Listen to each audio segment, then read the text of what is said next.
Hey guys, tonight we're stepping into a world where a single misplaced glance could earn you a bamboo strike to the ribs, where your breakfast depends on how perfectly you swept the floor, and where the beginner exercises would hospitalize a CrossFit champion. We're talking about the Samurai Dojo, not the romanticized movie version with wise old masters nodding approvingly, but the actual historical nightmare of discipline, pain, and social hierarchy that turned boys into Japan's most feared warriors. You're probably thinking you could handle a day of sword practice and meditation, right? Maybe you've done some martial arts, hit the gym regularly, survived boot camp, or at least made it through a tough yoga class. Well, let me paint you a picture. It's 4:30 a.m. You're sleeping on a wooden floor thinner than your yoga mat, and someone just smacked a stick against the doorframe to wake you. You have approximately 90 seconds to be kneeling in perfect Seiza position in the courtyard, and you don't even know what Seiza means yet. Spoiler alert, it's that formal kneeling position that'll cut off circulation to your legs within 5 minutes, and you'll be holding it for the next hour. So, before you get comfortable, take a moment to like the video and subscribe, but only if you genuinely enjoy what I do here. And hey, drop a comment letting me know where you're listening from and what time it is there. I love seeing this little community spread across time zones, all of us winding down together. Now, dim the lights, maybe turn on a fan for that soft background hum, and let's ease into tonight's journey together. You're in Edo period Japan, somewhere around 1750, and you've just been accepted into a prestigious samurai training hall, a dojo affiliated with one of the major sword schools, let's say the Yagyu Shinkage Ryu, because they were particularly notorious for their unforgiving methods. Your feet hit the cold wooden floor, and already you've made your first mistake. You stepped with your left foot first. In the dojo, right foot leads when entering spaces associated with your superiors, left foot when entering lower areas. Nobody told you this, of course, because in the dojo hierarchy, you're supposed to observe and learn through osmosis, mistakes, and the occasional corrective strike. The pre-dawn air bites at your skin as you stumble into the courtyard. Around you, senior students are already arranged in perfect rows, their backs straight, hands positioned precisely on their thighs, breathing so quietly you'd think they were statues. You try to copy them, dropping into what you think is a kneeling position. Your knees hit the ground with an audible thump. Mistake number 2. Senior student Tanaka, a wiry 16-year-old who's been training since he was 7, cuts his eyes toward you with a look that could freeze fire. You're already earning a reputation, and you've been awake for less than 2 minutes. Here's what's happening to your legs right now. In proper Seiza, you're sitting on your heels with your feet tucked beneath your buttocks, your weight distributed in a specific way that takes months to condition. The tops of your feet pressed flat against the floor, your big toes might be overlapping or separated depending on the school's particular tradition, and your spine must remain perfectly vertical. For someone who's spent their life in chairs, this is biomechanical torture. The pressure on your ankles, the stretch through your feet, the engagement required from your core to stay upright without swaying. It all adds up to a special kind of agony that begins as discomfort and progresses to burning pain, then numbness, then a pins and needles sensation so intense you'd swear someone's driving actual pins into your legs. The dojo master, a 45-year-old man with hands like iron and a face that betrays absolutely nothing, emerges from the main hall. Everyone, and I mean everyone, bows so smoothly and simultaneously it's like watching a wave ripple through the courtyard. You're a half-second late and your bow is too shallow. The master's eyes don't even flicker toward you, which is somehow worse than being yelled at. In samurai culture, being beneath notice is the ultimate dismissal. What follows is makuso, seated meditation before training begins. Clear your mind. The master intones in classical Japanese that you're struggling to follow. Feel the energy of the earth rising through your body. That's lovely and poetic, but what you're actually feeling is your left foot falling completely asleep and a mounting panic about whether you're supposed to keep your eyes fully closed or just mostly closed, because you've seen some students with eyes open just a crack and others with them sealed shut. You compromise with a squint, which is probably wrong. Historians still argue whether the extreme physical discomfort of Seiza was intentional psychological conditioning or simply the most space-efficient way to seat large groups in small dojos, but the effect was the same. Students learned to endure discomfort without fidgeting, to control their breathing despite pain, and to maintain perfect stillness even when their bodies were screaming for relief. This wasn't just about sitting pretty, it was combat preparation. A samurai who couldn't control his physical reactions to discomfort wouldn't last long in battle when fear, pain, and exhaustion were trying to override his training. 15 minutes into meditation, though it feels like 3 hours, you make the catastrophic error of shifting your weight slightly to relieve the pressure on your right ankle. The movement is tiny, maybe an inch, but in the perfect stillness of the courtyard it might as well be a thunderclap. Tanaka, still kneeling 2 rows ahead, will remember this. Oh, he'll remember. When the master finally signals the end of meditation with a small hand gesture you almost miss, everyone rises in a specific way. Weight forward onto the balls of the feet, lifting from the hips, standing in one fluid motion. You, meanwhile, have no feeling in your lower legs. Your attempt to stand results in an awkward lurching motion where you briefly topple forward and have to catch yourself with your hands.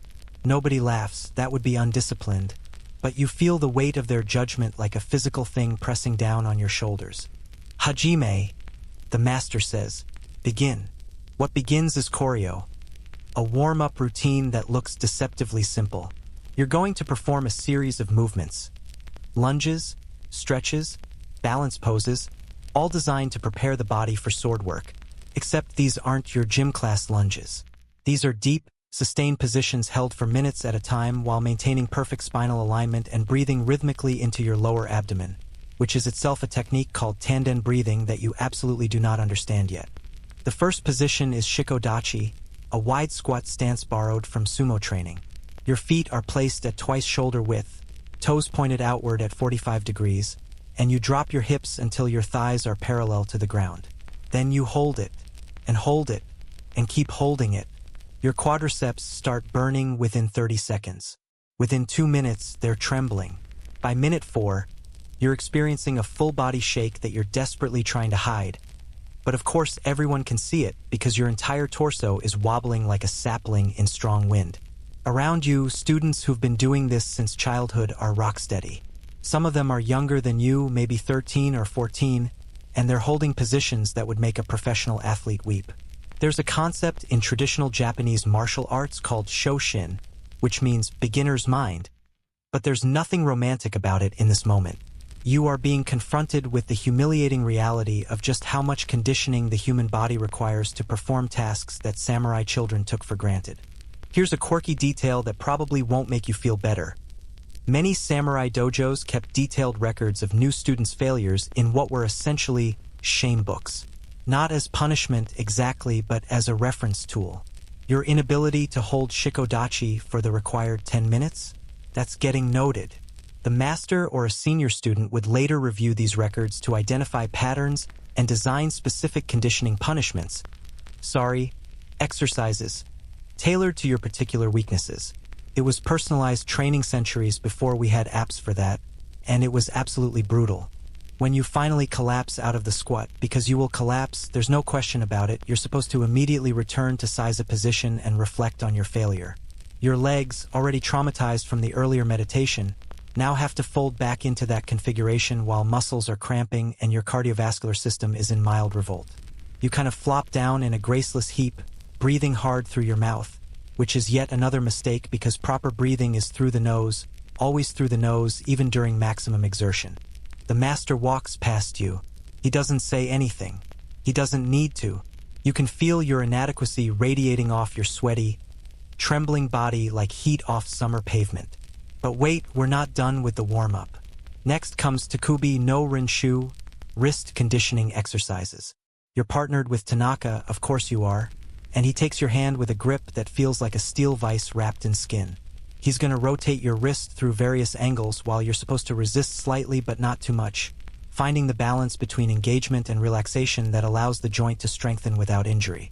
You have no idea what that balance feels like, so you either resist too much and make the exercise ineffective, or you go limp and Tanaka bends your wrist at an angle that sends electric pain shooting up your forearm. Relax, he mutters in Japanese, the first word he's spoken to you. But maintain connection. These instructions are completely contradictory to your untrained nervous system. The sky is just starting to lighten now, the deep black of night giving way to that pre-dawn blue that photographers love. In any other context, it would be beautiful. Right now, with your wrists aching, your legs cramped, your pride thoroughly trampled, and the certain knowledge that actual training hasn't even started yet. That beautiful sky just reminds you of how many hours are left in this day. Remember that gentle morning stretching routine? We're still in it. Still in what the dojo considers basic preparation before the real work begins. And you're already behind, already marked as weak, already accumulating a deficit of respect that you'll spend weeks trying to recover. The masters of the samurai dojos understood something that modern educators are only recently rediscovering. The body keeps the score. You can tell someone they're not good enough, but until their muscles fail them, until their lungs burn, until they physically cannot perform what's being asked, they haven't truly internalized the vast distance between where they are and where they need to be. This morning session isn't cruelty for cruelty's sake. It's the establishment of baseline reality. You came in thinking you were reasonably fit, reasonably coordinated, reasonably mentally tough. The dojo, in less than an hour, has systematically dismantled all three of those assumptions. And the sun isn't even fully up yet. The hierarchy in a samurai dojo isn't just about who's been training longer or who has more skill, though those factors certainly matter. It's an intricate social architecture where every relationship has a precisely defined shape, where the angle of your bow communicates volumes, and where even the way you sit relative to others in a room encodes information about status, respect, and your place in the martial lineage. You're about to learn this system the hard way, through a series of increasingly mortifying mistakes that will teach you more about Japanese feudal culture in one morning than a semester of university lectures ever could. First, let's talk about the bow itself, the ajiji that you've already botched several times without even realizing it. In the dojo, there are at least 5 distinct types of bows, each with specific applications. The ishaku is a 15-degree bow used for casual acknowledgement of equals or slight superiors. The kei-rei is a 30-degree bow for showing respect to teachers or senior students. The saikiri is a 45-degree bow reserved for the dojo master, visiting masters from other schools, or moments of profound apology. Then there's the zari, performed from seiza position, and the dajiza, where you prostrate yourself completely on the ground with your forehead touching the floor, reserved for the most serious apologies or shows of supplication. You don't know any of this yet. When senior student Watanabe passes you in the hallway leading to the training floor, you give him a kind of casual head bob, the sort of thing you might offer a coworker passing in an office corridor. The look he gives you could curdle milk. You've just committed a status violation so egregious that in some stricter schools, it would earn you an immediate dismissal from training for the day. Watanabe is 17, has been training since he was 6, and comes from a samurai family with 3 generations of sword masters. You just treated him like he was your buddy from accounting. Bow properly, he says, his voice flat and cold. Or don't bow at all and leave the dojo. You scramble to bow. Too quickly, too deeply, wrong angle, and you hold it too long, which makes it seem either sarcastic or like you're mocking the gesture. Watanabe's jaw tightens, but he continues past you. You've made an enemy, or at least earned a spot on his mental list of people who need extra correction during training. Congratulations. Here's what you didn't know. The depth and duration of a bow is calibrated based on multiple factors simultaneously. Watanabe's rank relative to yours, the context of the encounter, whether you've trained together before, the time of day, whether the master is watching, and even the specific school's traditions all play into the calculation. Samurai children absorbed these distinctions through years of observation and correction, the same way you learned to navigate the social dynamics of your school cafeteria. But you're trying to download an entire operating system of nonverbal communication in real time, and you're failing spectacularly. The training floor itself has invisible zones of hierarchy. The kamiza is the upper seat, the position of highest honor, where the master sits or stands. It's typically the side of the room farthest from the entrance and often marked by a small shrine or hanging scroll. The shimoza is the lower seat, near the entrance, where junior students position themselves. When you enter the dojo proper for the first time, you naturally gravitate toward the middle of the room, neutral territory, you think. Wrong. The middle is for mid-ranking students who've earned the right to that space. You belong at the shimoza, pressed against the wall near the door, in the least prestigious position possible. Tanaka, who seems to have appointed himself your unofficial tormentor/instructor, grabs your sleeve and physically pulls you to the correct position. He doesn't explain why. You're supposed to learn through correction, observation, and the gradual accumulation of pattern recognition. It's an educational philosophy that feels almost cruel by modern standards, where we explain everything, provide rubrics, and give detailed feedback. In the dojo, clarity must be earned through attention and pain. When the master enters for the first formal training session, everyone drops into Zaryai. That's the seated bow from Seiza position, where you place your hands flat on the floor in front of you and lower your torso until your forehead nearly touches the ground between your hands. Everyone except you, that is, because you're a full 2 seconds behind, still processing what's happening. By the time you're bowing, everyone else is already rising. The master saw this. Of course he saw this. He sees everything. Historians still argue whether the extreme formality of dojo etiquette was primarily about maintaining feudal social order or whether it served a deeper pedagogical purpose, training the mind to stay present, aware, and responsive to subtle social cues that might translate to reading an opponent's intentions in combat. Probably both, honestly. A warrior who couldn't read subtle signals of respect, tension, or impending aggression in a social setting wasn't likely to survive long in situations where those same observational skills meant the difference between blocking a sword strike and bleeding out on a battlefield. Now you're arranged in lines for kata practice, predetermined forms that teach the fundamental movements of swordsmanship. Except you don't have a sword yet. Junior students begin with bakken, wooden practice swords, and you haven't even earned that. You start with Suburido, an extra heavy wooden sword designed purely for conditioning. It weighs about twice what a real katana would weigh, and you're gonna swing it hundreds of times today. But first, you need to learn how to hold it. Seems simple, right? Grip the handle, swing the sword. Nope. The grip is called tenuchi, and it's a subtle art that takes months to develop. Your left hand goes at the bottom of the handle, right hand above it, with about an inch of space between them.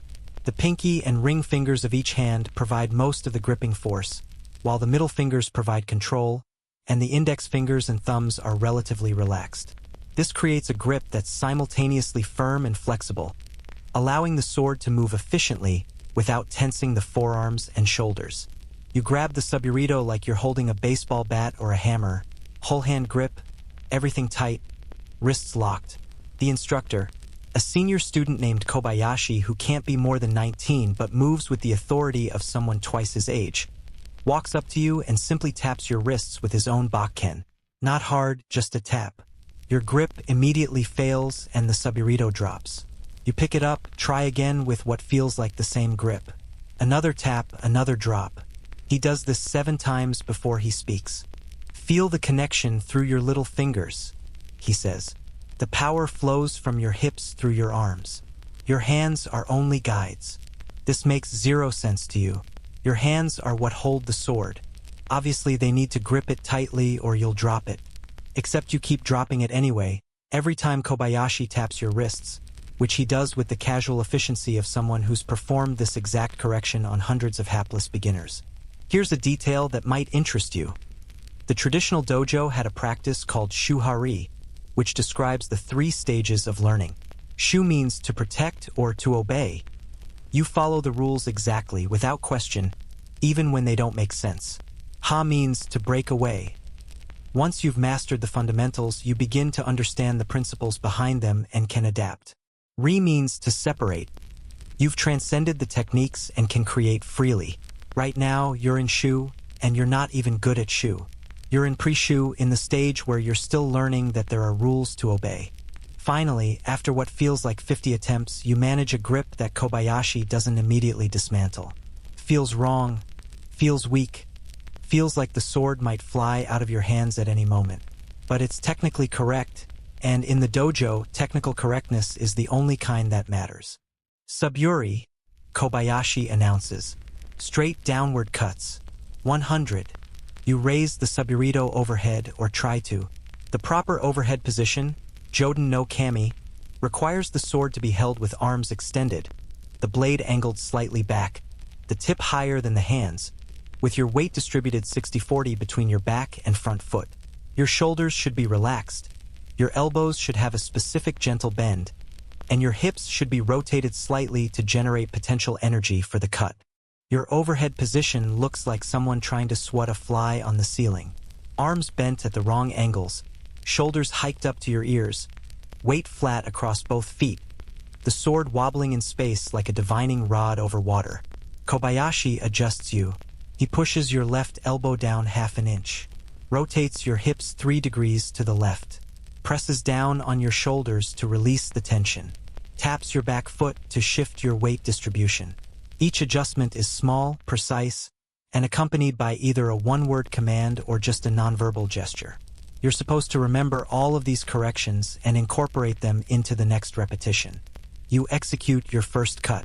The subburrito descends in a vague downward trajectory that's probably 30 degrees off from vertical. It wobbles in your hands. You finish with the blade somewhere around chest height instead of the proper stopping point at belt level. Your weight has shifted completely forward onto your front foot. Your breathing is all wrong. You held your breath during the cut instead of exhaling sharply at the moment of impact. Again, Kobayashi says, you've completed one cut. You have 99 to go, and each one will be corrected, adjusted, criticized, and deemed inadequate. This is the hierarchy of pain, the understanding that every single movement you make is subject to scrutiny from people who've already spent years perfecting what you're attempting for the first time. Around you, other students are performing their suburi. The senior students make it look effortless. The subburrito rises and falls in perfect vertical arcs, their breathing synchronized with the movement, the blade stopping at the precise moment their back foot slides forward to complete the cut. The intermediate students are mostly correct, with occasional minor flaws that the instructors point out with a gesture or a quick word. And then there's you, struggling through each repetition like you're moving through molasses, every muscle fighting against the movement, your mind trying to track 17 different details simultaneously. By cut number 30, your shoulders are burning. By cut 50, your grip is failing and Kobayashi has to correct it 3 more times. By cut 75, you're just trying to survive, all pretense of proper form abandoned in favor of simply moving the heavy wooden sword up and down. Kobayashi doesn't let you quit. When your arms start to drop from sheer exhaustion, he stands beside you and counts, his voice completely neutral, showing no sympathy whatsoever for your obvious suffering. 81, 82, 83. Here's a quirky historical fact. Some particularly hardcore dojo masters would make students perform suburi while standing in ice-cold water during winter, or while balanced on narrow logs, or while holding specific breathing patterns that made the exercise even more difficult. The reasoning was that if you could maintain form under extreme duress, maintaining it in actual combat would be second nature. Compared to that, you're getting off easy. Though it definitely doesn't feel easy when your arms are trembling so badly that the sword is describing figure eights in the air instead of straight lines. You finish the 100th cut and immediately let the subburrito drop to your side, gasping for breath. Mistake. You're supposed to return to a ready stance.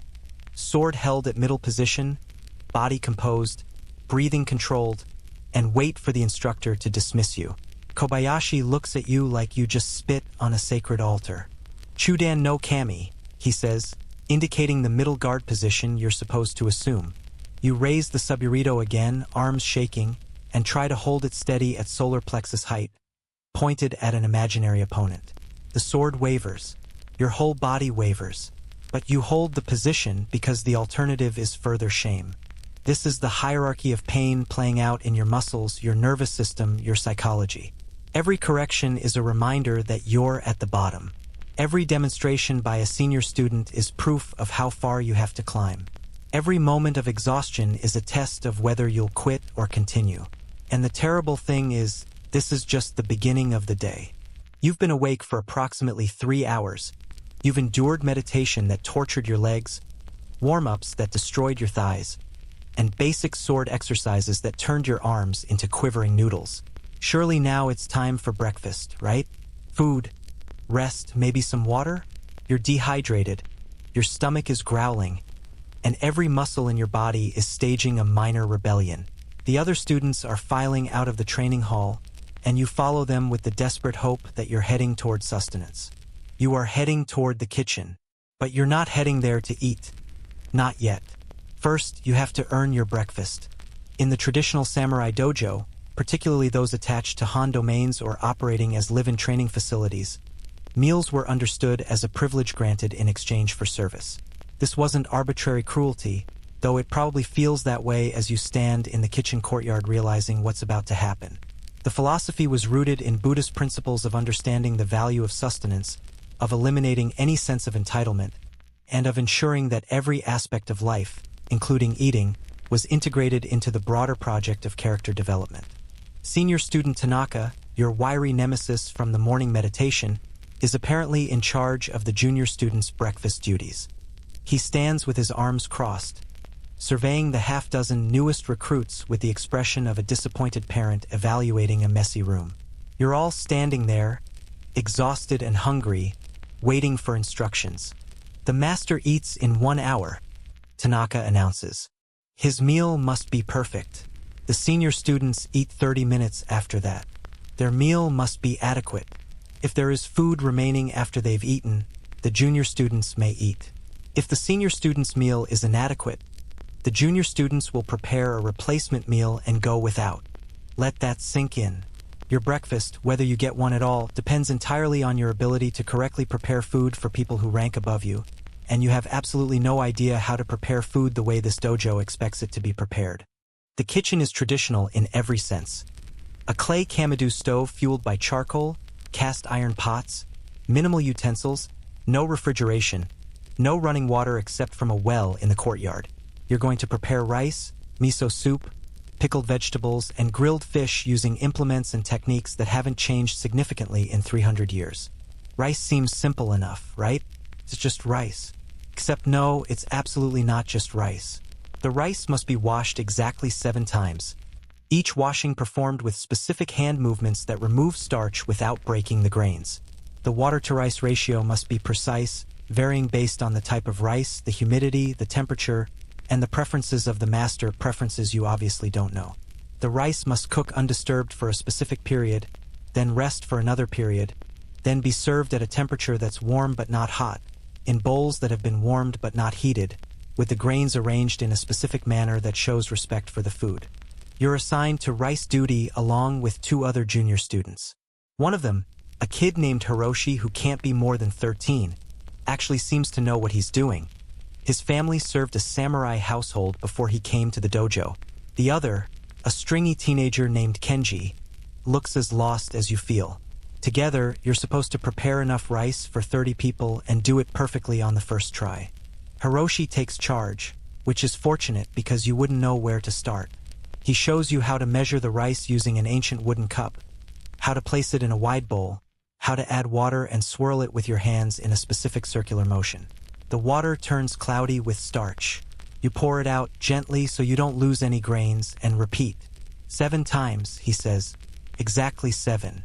On your 4th washing, Tanaka appears behind you. You didn't hear him approach, which is apparently another skill that senior students develop, the ability to move silently, to observe without being noticed. He watches you swirl the rice, and you can feel his judgment even though you can't see his face.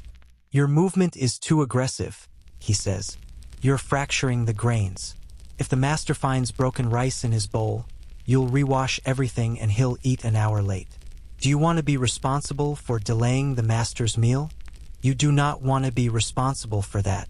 You gentle your motion, trying to find the balance between sufficient agitation to clean the rice and excessive force that damages it. It's another one of those paradoxes the dojo specializes in. Clean it thoroughly but delicately, work quickly but carefully, be confident but humble. Meanwhile, other junior students are struggling with their own assignments. The miso soup requires making dashi broth from scratch, which means shaving katsuobushi, dried, fermented, and smoked skipjack tuna that's been aged until it's hard as wood. One student is using a special box plane to create paper-thin flakes of the katsuobushi, and he's clearly never done this before because the flakes are coming out thick and uneven, which will throw off the flavor of the entire broth. Another student is attempting to gut and clean the fish, small sardines that will be grilled whole, and he's making a complete mess of it, leaving too much of the innards behind, which will make the fish bitter. Historians still argue whether the emphasis on perfecting menial tasks was primarily about instilling discipline or whether it served a deeper pedagogical purpose, teaching students that mastery in any domain requires attention to minute details, that the difference between adequate and excellent is found in the smallest gestures, and that there is no task beneath a warrior's dignity. A samurai who couldn't prepare a proper meal with limited resources might starve during a campaign. A samurai who couldn't perform domestic tasks would be useless if separated from servants. The dojo was preparing you for self-sufficiency in all circumstances, even if it felt like glorified hazing. Your rice is finally washed. Now it needs to cook. Hiroshi sets up the kamado stove, arranging charcoal with practiced efficiency and lighting it with a fire starter. The cast iron pot goes over the heat, the rice and measured water go in, and now you wait, but not idly. While the rice cooks, you're assigned to prepare the pickles. The pickles in question are tsukmono that were made weeks ago and have been fermenting in large ceramic crocks. Your job is to retrieve them, rinse them lightly, cut them into precise portions, and arrange them aesthetically on small plates. Seems straightforward until you realize that precise portions means using calipers to measure each piece, and aesthetically means following specific seasonal and regional traditions about presentation that you've never even heard of. You're cutting cucumbers that have been pickled in rice bran, and you're supposed to create slices that are exactly 3 millimeters thick. You don't have a ruler. You don't have measuring tools. You're supposed to develop the judgment through practice, through cutting hundreds or thousands of cucumbers until your hands just know what 3 millimeters feels like. Your first slice is maybe 5 millimeters. The second is 2 millimeters. The third is 4. Tanaka appears again. Does this guy teleport? And dumps all your slices back into the barrel. Consistent thickness, he says. Start over. You want to argue that they're close enough that nobody's going to measure pickle slices with calipers before eating them, that this is absurd perfectionism for its own sake. But you don't argue because you've already learned that arguing achieves nothing except additional correction. You start over, trying to find some kind of internal rhythm or reference point that will let you produce uniform slices. Here's a detail that won't make you feel better. In some elite samurai households, cooks would spend years training specifically in knife work before they were allowed to prepare food for nobility. The precision you're being asked to demonstrate with these pickles is considered basic competency, the bare minimum expected of anyone working in a kitchen that serves samurai. There were specialists who could create decorative vegetable carvings so intricate they looked like flowers, who could butcher a fish with 3 cuts and no waste, who could dice ingredients so uniformly you'd think they were machine cut. Compared to them, your sad little pile of irregular pickle slices is embarrassing. The kitchen is getting chaotic now. Someone's burned the fish or partially burned it, creating an acrid smoke that fills the courtyard. Someone else has oversalted the miso soup and is frantically trying to correct it by adding more water, which dilutes the dashi and ruins the flavor balance. The rice is cooking, but you can hear it starting to stick to the bottom of the pot because someone didn't adjust the heat properly. This is a disaster unfolding in real time, and your stomach is cramping with hunger while you mutilate cucumbers. Tanaka calls everyone to attention. 15 minutes until the master's meal must be served, he announces. Current status. The rice is scorching, the fish is unevenly cooked, the soup is weak, and the pickles are inconsistent. This meal is unacceptable. One of the junior students, the one who was making the dashi, speaks up. But we've never done this before. How are we supposed to? Tanaka cuts him off.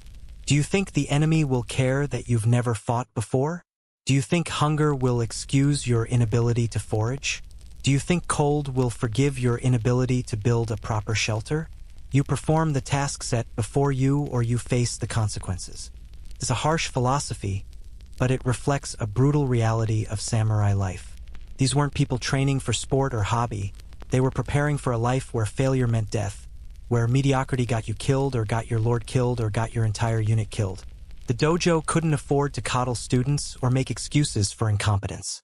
Better to fail at making breakfast and go hungry than to fail in battle and not go home at all. The next 15 minutes are frantic. Hiroshi manages to save the rice by quickly transferring it to a new pot, leaving the scorched bottom layer behind. Someone scrapes the worst of the char off the fish and rearranges the pieces so the best ones are on top. The miso soup can't be fixed, so Tanaka makes a command decision to start a new batch with the backup ingredients, working at triple speed with an efficiency that makes it clear he's done this rescue operation many times before. Your pickles are still inconsistent, but Tanaka sorts through them, selecting only the most uniform slices and discarding the rest, which means you wasted half the cucumber and will probably face some consequence for that later. When the master's meal is finally assembled, it looks adequate. Not perfect, not beautiful, but acceptable. The rice is properly formed, the soup is steaming and clear, the fish is mostly presentable, the pickles are arranged with at least a gesture toward aesthetics. Tanaka carries it to the master's private room on a lacquered tray. His movements smooth and reverent, treating the imperfect meal as if it were an offering at a shrine. You wait in the kitchen courtyard, exhausted and anxious. 10 minutes pass. 15. Has the master rejected the meal? Is he eating in angry silence? Is Tanaka getting punished?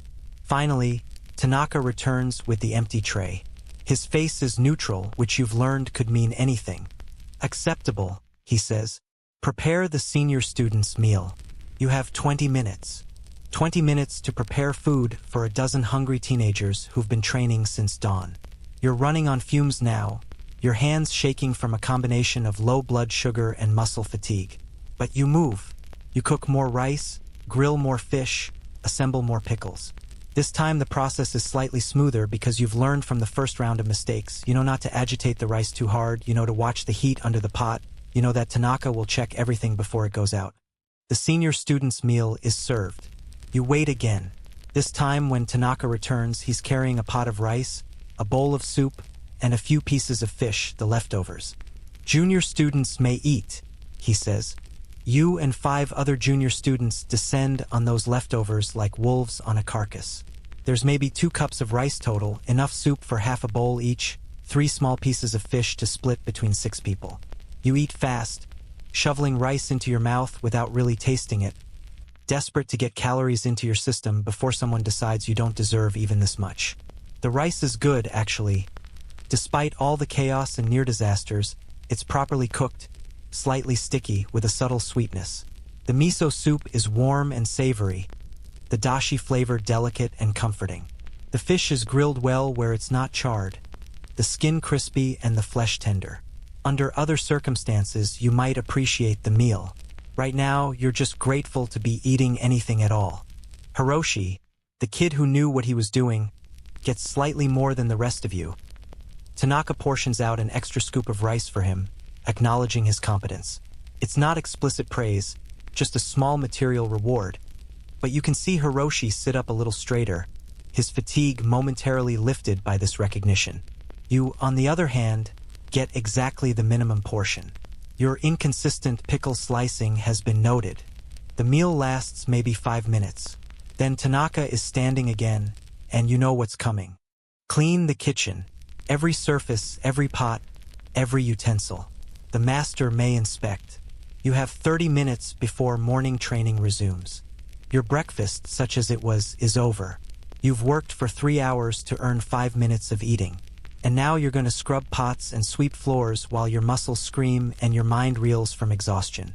Because in the samurai dojo, even basic sustenance is a lesson in hierarchy, discipline, and the hard truth that nothing comes without effort. Remember that miso soup you gulped down? You're going to be thinking about it for hours, your stomach growling and unsatisfied, while you swing heavy wooden swords and hold impossible positions.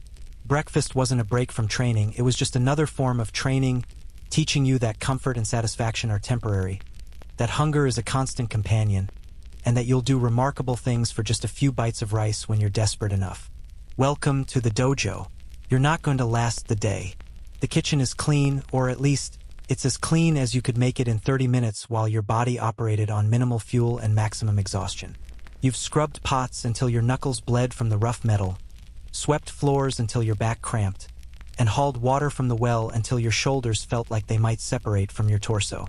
And now you're back on the training floor, lined up with the other students, about to learn your first real kata, the choreographed forms that are supposedly the foundation of all swordsmanship. Kata seems simple in concept. It's a predetermined sequence of movements, like a dance routine but with a sword. You learn the steps, you practice them, you get better. Easy, right? Except kata in a traditional sword school isn't really about the movements themselves. It's about embodying principles of timing, distance, balance, intention, and awareness that can't be taught through explanation alone. You learn by doing, by failing, by having your body corrected into shapes that feel completely wrong until suddenly, months or years later, they feel completely right. The kata you're learning today is one of the most basic in the Yagyu Shinkajiryu curriculum. It's called Ichi no Tachi, the first sword. In this form, you're defending against an overhead strike. Your opponent attacks, you parry by raising your sword to meet theirs, then you counter with a diagonal cut to their neck. The entire sequence takes maybe 3 seconds when performed at speed. You're gonna spend the next 2 hours on it, and you still won't get it right. Kobayashi, the senior student who tortured you during Suburi practice, is your instructor again. He demonstrates the kata once at full speed. It's fluid, economical, beautiful in its efficiency. His footwork is precise. His sword moves along geometric lines that seem to cut through space itself, and his body rotation generates power without any visible effort. Then he breaks it down step by step, and you realize that what looked simple is actually bewilderingly complex. The attack comes from Joden. Kobayashi begins, taking the overhead guard position. You are in Chudan, middle guard. When you see the sword begin to descend, you step forward with your left foot at a 45-degree angle, simultaneously raising your sword to meet theirs. The angle of your blade must be precise. Too steep and you'll deflect into your own body. Too shallow and their sword slides past your guard. Your hands must be soft enough to absorb the impact but connected enough to redirect their force. At the moment of contact, you rotate your hips to the right, which loads power into your countercut. The countercut travels in a diagonal line from their left shoulder to their right hip. Your feet shift right foot forward as you cut. Your breath releases sharply at the moment of impact. The entire sequence is one continuous movement, no pauses. He demonstrates again, slowly this time, narrating each micro-adjustment. You watch carefully, trying to memorize the sequence. Step, raise, parry, rotate, cut, shift. 6 discrete actions that are supposed to flow together as one. How hard can it be? Very hard, it turns out. Exceptionally hard. You step forward with your left foot, but you step straight ahead instead of at 45 degrees, which puts you directly in the path of the incoming strike rather than slightly offline. Your sword comes up to parry, but your arms are tense, and when Kobayashi's bakken makes contact, the impact jars through your entire body and nearly knocks the suburito from your hands. You have no hip rotation because you're too busy trying not to drop your sword. Your countercut, such as it is, travels in a vague upward swoosh that wouldn't threaten a butterfly, let alone an opponent. And your footwork during the cut is a shuffle stumble that leaves you off balance and vulnerable. Again, Kobayashi says, his voice betraying no emotion whatsoever. You reset to the starting position. Kobayashi attacks again, slow, controlled, telegraphed. You step, parry, try to remember the hip rotation, cut. It's marginally better, but you're still a mess of tension and disconnected movements. Again, historians still argue whether the intensive kata practice of traditional Japanese martial arts was the most efficient method of teaching combative skills, or whether it was partly a cultural artifact, a way of transmitting tradition, philosophy, and aesthetic values alongside practical techniques. Some modern martial artists argue that live sparring teaches fighting skills faster than choreographed forms. But in the Edo period, when actual warfare was rare and swords were more social symbols than combat tools, kata became the primary method of preserving and transmitting the classical school's teachings. You were learning a language of movement that connected you to warriors going back generations. You practiced the sequence 20 times, then 30, then 40. Each repetition, Kobayashi corrects something. Your stance is too narrow. Your weight distribution is wrong. Your sword angle is off by 5 degrees. Your timing is rushed. You're holding your breath. Your shoulders are tense. Your hips aren't rotating far enough. You're looking at the sword instead of through it to the opponent's center. You're thinking too much instead of allowing your body to move naturally. That last one particularly annoys you. How are you supposed to not think when you're trying to coordinate 17 different technical details simultaneously? But Kobayashi is insistent. The technique must live in your body, not your mind, he says. Right now you're performing a mental checklist. That's too slow. In a real encounter, thinking gets you killed. You must train until the correct response is automatic. Here's a quirky detail about traditional kata training. Some schools believed that you needed to perform a technique at least 10,000 times before it began to enter your muscle memory, and 100,000 times before it became truly automatic. 10,000 repetitions of a single kata. Let that sink in while you're on repetition 43 and already feeling like your brain might leak out your ears from the concentration required. Around you, other junior students are struggling with their own kata assignments. One poor kid is learning a form that requires a leap, an actual jump where you launch yourself at the opponent while cutting downward. He's crashed to the floor 3 times already, once so hard that everyone in the dojo heard the impact. Another student is working on a defensive kata against a thrust, and she keeps parrying too early or too late, never quite finding the precise moment when the deflection works with minimal effort. But you're not allowed to watch them or compare your progress to theirs. Your attention must stay fixed on your own practice, your own instructor, your own endless inadequacy. Every time your eyes drift to observe someone else, Kobayashi wraps the end of his bakken against your shoulder. Not hard enough to injure, just hard enough to hurt and to remind you that awareness must be maintained on your own work. At repetition 70-something, you've lost count. Something shifts. Your step happens before you consciously decide to step. Your parry meets Kobayashi's incoming strike at what feels like the right angle. And instead of jarring impact, there's a satisfying clack of wood on wood and a sense of the force being redirected rather than absorbed. Your hips rotate and your cut flows naturally from that rotation. For one single repetition, you almost get it right. Better, Kobayashi says. It's the first word of approval you've heard from him all day, and it hits you like a drug. You want more of that. You want to feel that moment of correctness again. The next repetition is terrible. You're trying too hard to recreate what just happened, which makes you tense and overthinking again. The parry is late, the cut is weak, the footwork is shuffling. You're chasing the feeling, Kobayashi observes. Let it come to you. Empty mind, full body. This is the psychological crucible of kata practice. The maddening experience of briefly touching competence and then having it evaporate like morning mist. You know it's possible because you just did it, but you can't reliably reproduce it.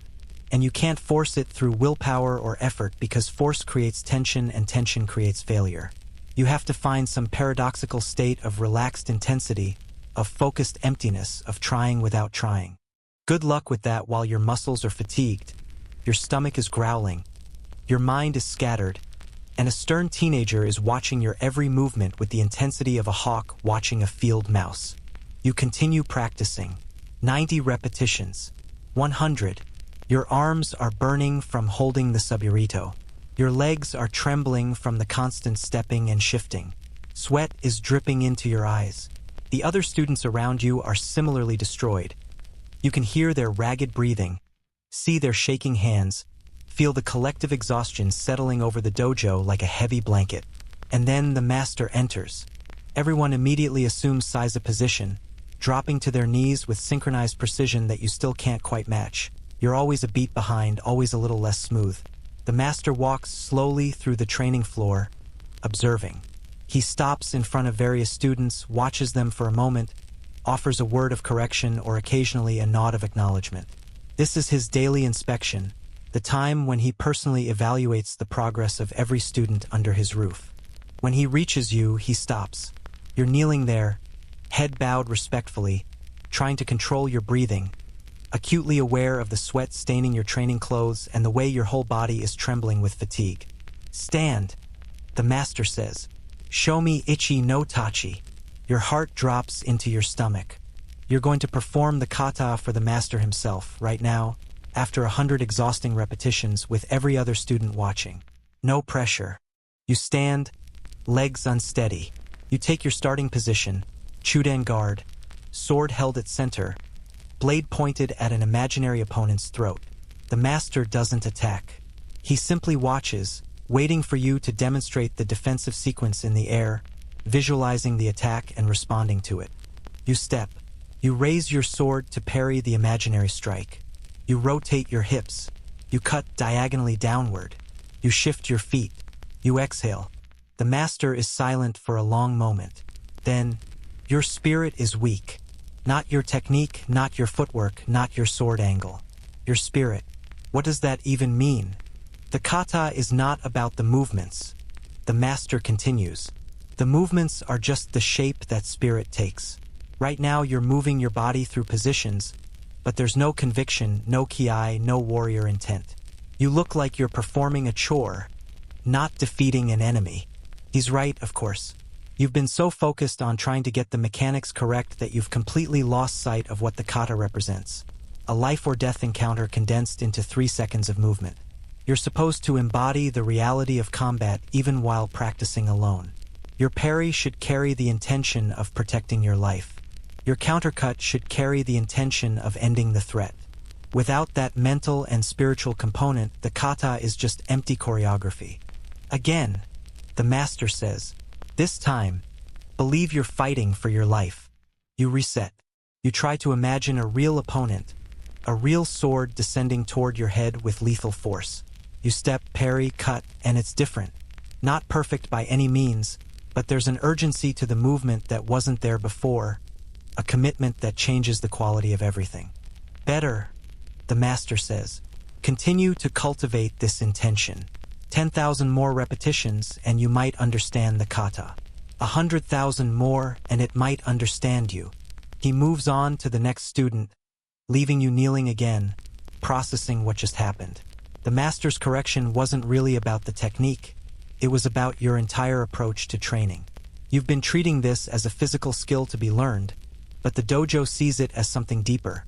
A transformation of character, a cultivation of warrior spirit, an embodiment of principles that transcend the mere mechanics of swinging a sword. This is why you wouldn't last a day here.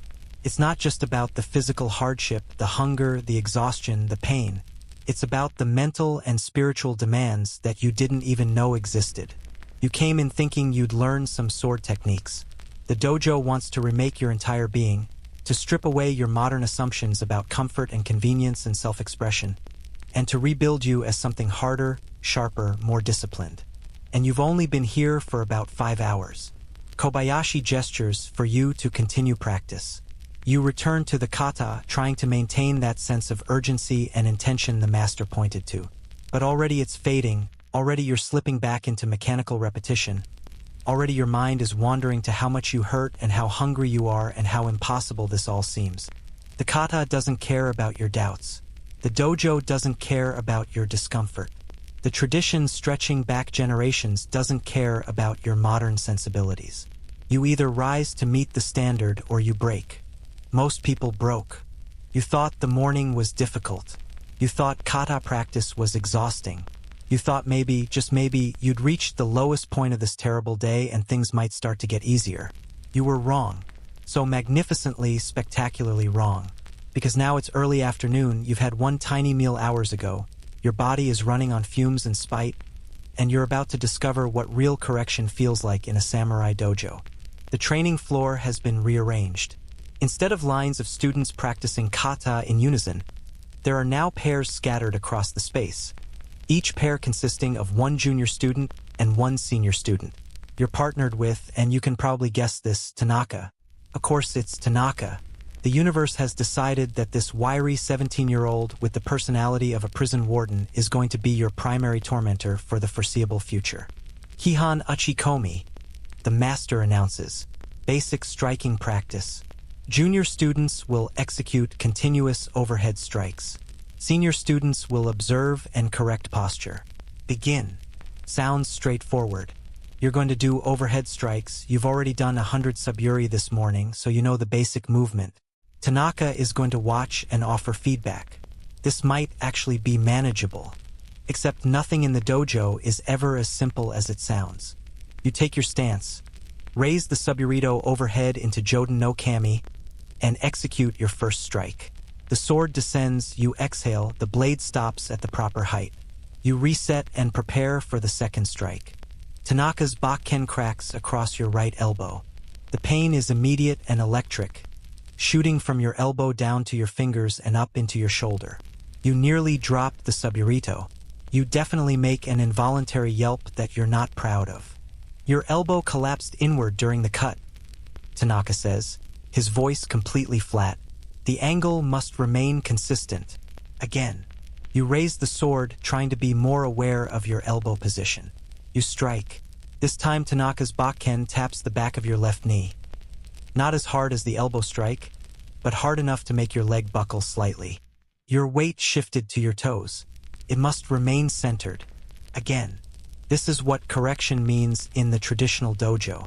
Not verbal feedback, not patient explanation, not encouraging guidance. Physical correction. Your body learns through pain, through the immediate negative reinforcement that tells you exactly which part of the movement was wrong at exactly the moment it was wrong. Modern educational psychology would have issues with this approach. The Edo period samurai masters considered it the most efficient method available. You strike again. Tanaka hits your right shoulder. Tension. Relax the shoulders. Power comes from the hips. Again, he hits your left wrist. Grip is too tight at the top of the swing. Firm but not locked. Again, he hits your right foot. Your stance narrowed during the cut. Maintain width. Again, he hits your lower back. Your spine curved. Straight line from head to hips. You're 5 strikes in and you've been hit 5 times. Each correction stings, and not just physically. There's a psychological component to being constantly wrong, constantly corrected, constantly reminded that your body doesn't know what it's doing. You can feel frustration building, mixing with exhaustion and hunger and pain into a toxic cocktail that makes you want to throw the sword down and walk out. But you don't walk out, because some stubborn part of you refuses to quit, or maybe because you're too scared of the social consequences of quitting, or maybe because you've already invested so much suffering into this day that quitting now would make it all meaningless. So you strike again. This time the cut is slightly better. Tanaka doesn't hit you. He doesn't praise you either. The absence of correction is the only feedback you get that you did something right. You'll learn to cherish these brief moments of not being struck. Continue, Tanaka says. 100 strikes. I will correct every error. 100 strikes with every mistake immediately punished. This is going to be a long afternoon. By strike 20, you've been hit maybe 15 times. Your elbows are sore, your knees are bruised, your shoulders ache from the impacts. But you're starting to make micro-adjustments, your nervous system learning through pain to avoid certain positions. Your elbow stays aligned more consistently.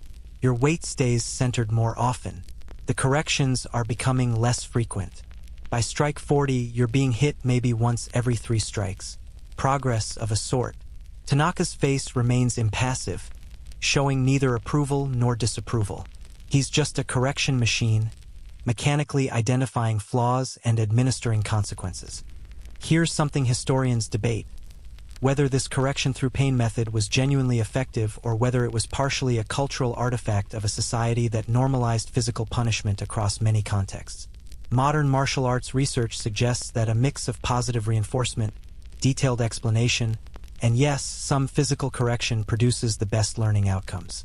But the traditional dojo didn't have access to modern pedagogical research.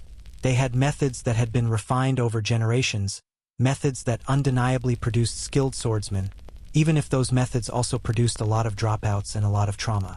By strike 60, something interesting happens.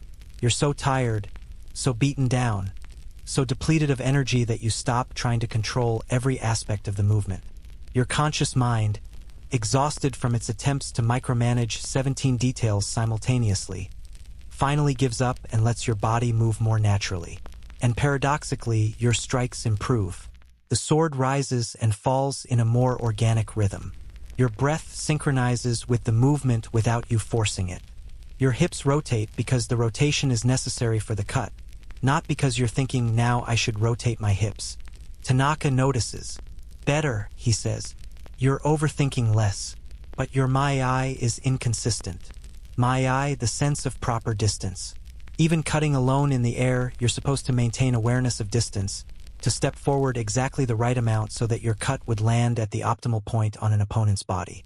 Sometimes you're too close, sometimes too far, and Tanaka can tell just by watching the relationship between your footwork and your sword extension.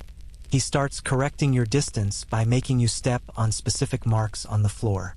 Your front foot must land here, your back foot there, and the geometry must be precise. When you miss the marks, he taps your ankle. When you nail it, he says nothing. You learn to navigate by the sound of wood hitting wood, or more accurately, by the absence of that sound. Strike 80. You're in a kind of trance now, a state of exhausted focus where the only thing that exists is the next cut. Up, down, breathe, step, reset. Up, down, breathe, step, reset. The rhythm becomes meditative, almost peaceful despite the pain and fatigue. Your mind has finally shut up enough for your body to work. Strike 90. You're so close to finishing. Just 10 more. And that's when Tanaka changes the game. Now I will attack, he says.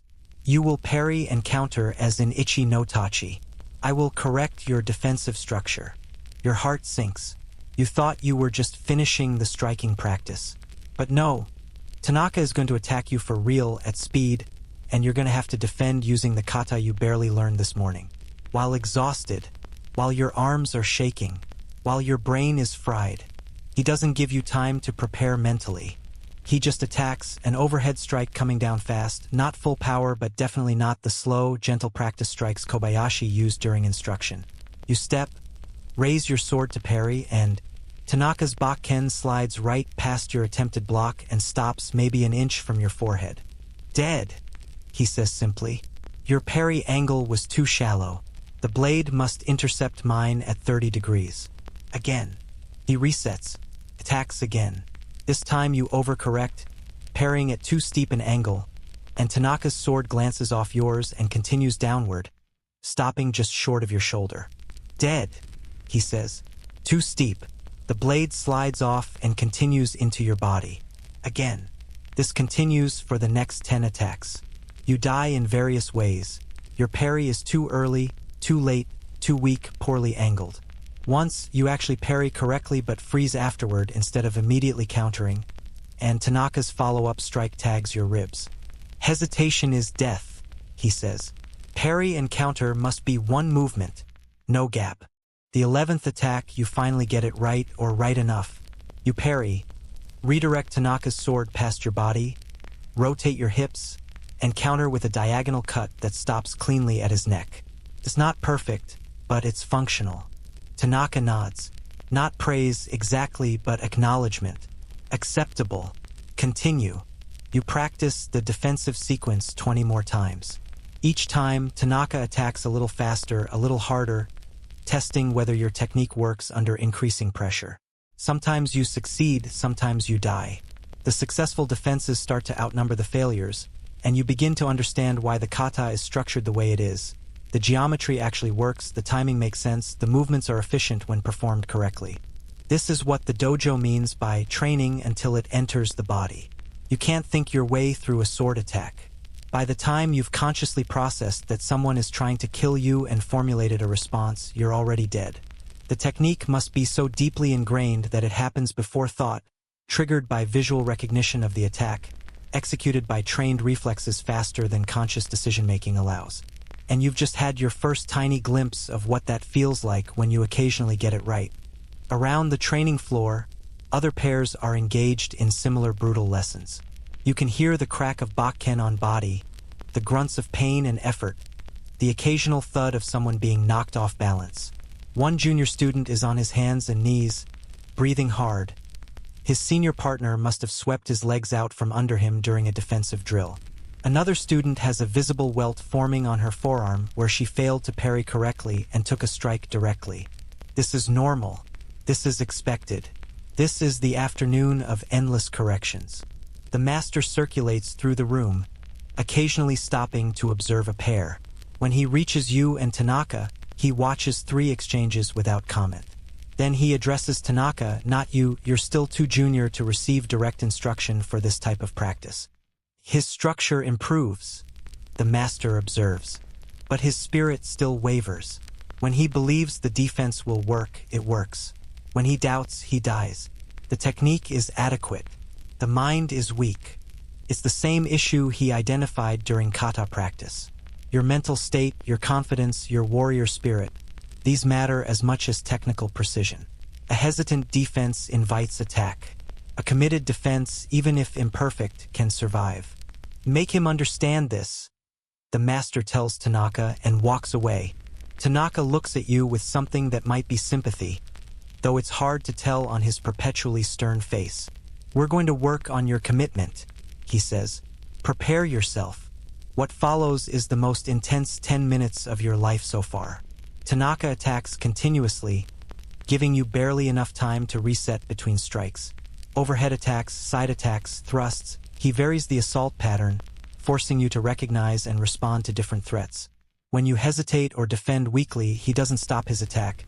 He lets it land on you, hard enough to hurt, hard enough to teach. You get hit a lot. Your shoulders, your ribs, your thighs, your forearms. Each impact is a lesson. This is what happens when you doubt, when you're tentative, when you try to defend without commitment. Your body accumulates bruises that you'll be feeling for days. But gradually, something shifts. The fear of being hit becomes less important than the necessity of defending. Your parries become sharper, faster, more decisive. Your counters carry real intention. You stop dying quite so often. And then, one time, you nail it perfectly. Tanaka attacks with a vicious overhead strike, full power, and you step offline, parry with perfect timing and angle, and counter with a cut that would have genuinely taken his head off if the swords were real and you'd completed the movement. The technique works exactly as designed, and for one crystalline moment you understand what centuries of swordsmen learned through this same brutal process.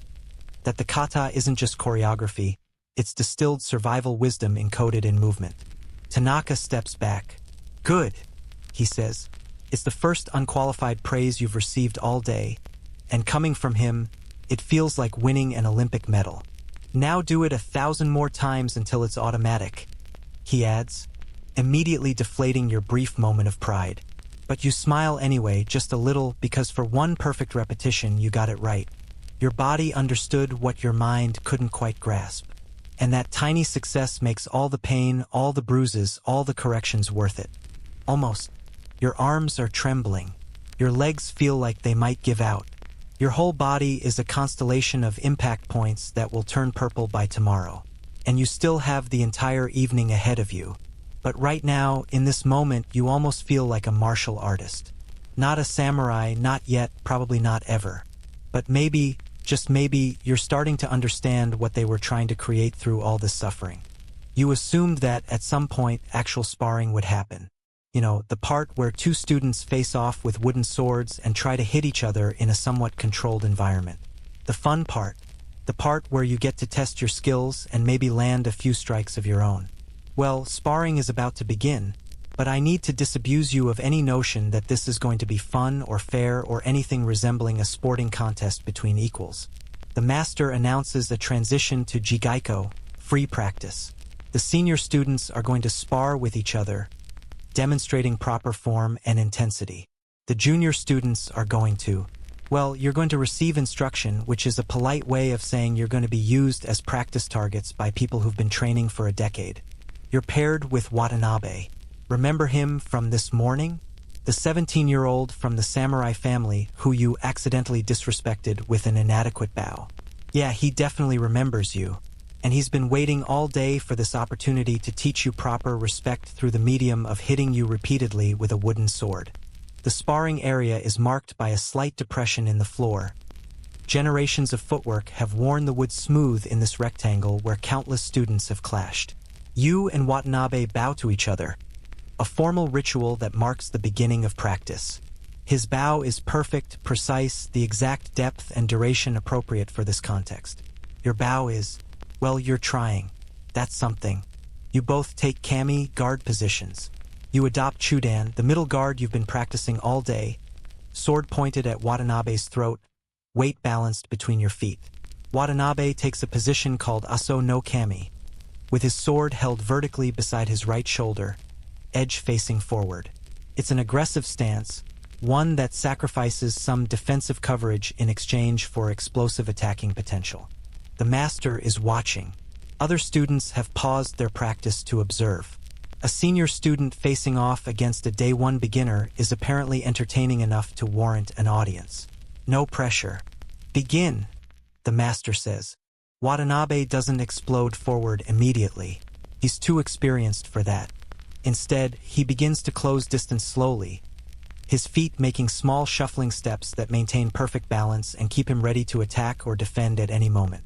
This is what the dojo calls same, pressure, the psychological and physical advancement that forces the opponent to react. You hold your ground, sword extended, trying to remember everything you've learned today. Maintain your structure. Watch his center. Don't telegraph your movements. Stay relaxed but ready. Watanabe takes another step. And another. He's now at the edge of my eye, the critical distance where an attack can land in one motion. The tension is excruciating. You can feel your heart pounding, your palms sweating inside your grip. When is he going to attack? Should you attack first? What happens if you just stand here? Then he moves. It's not a huge dramatic wind-up or a telegraph strike. It's an explosion of motion so fast your brain can barely process it. His sword descends from Aso in a diagonal cut aimed at your neck, his whole body surging forward, his ki shout erupting from his core with startling volume. You try to parry. You really do. You raise your sword to intercept his, you step forward like you practiced with Tanaka. But Watanabe's attack is probably 3 times faster than anything you've experienced so far, and your parry is late, weak, and poorly angled. His bakken crashes through your attempted defense and stops maybe half an inch from your neck. Dead, Watanabe says, though the master is the one keeping score. You reset to starting positions. You're breathing hard already, adrenaline flooding your system from that sudden violent movement. Watanabe looks completely calm, breathing normally, ready to go again. Begin. This time he varies his approach, taking a more indirect angle, circling slightly to your right. You try to pivot to keep him in front of you, but your footwork is clumsy and you briefly cross your feet, a cardinal sin that leaves you unbalanced and vulnerable. Watanabe sees it instantly and attacks into that moment of weakness. His strike comes from a different angle this time, a rising cut aimed at your wrists. You try to pull your hands back, but you're too slow. His bakken cracks against your left forearm with enough force that your fingers go numb and you actually do drop the subburrito. Dead, the master confirms. Also, maintain your grip. If you cannot hold your weapon, you cannot fight. Your forearm throbs where Watanabe hit it. That's going to be a spectacular bruise tomorrow, adding to your growing collection. You pick up the subburito, flex your fingers to make sure they still work, and reset. Third attempt. You decide to try attacking first this time, to seize the initiative instead of just waiting to be slaughtered. The moment the master says, begin, you step forward and launch an overhead strike, putting everything you've got into it.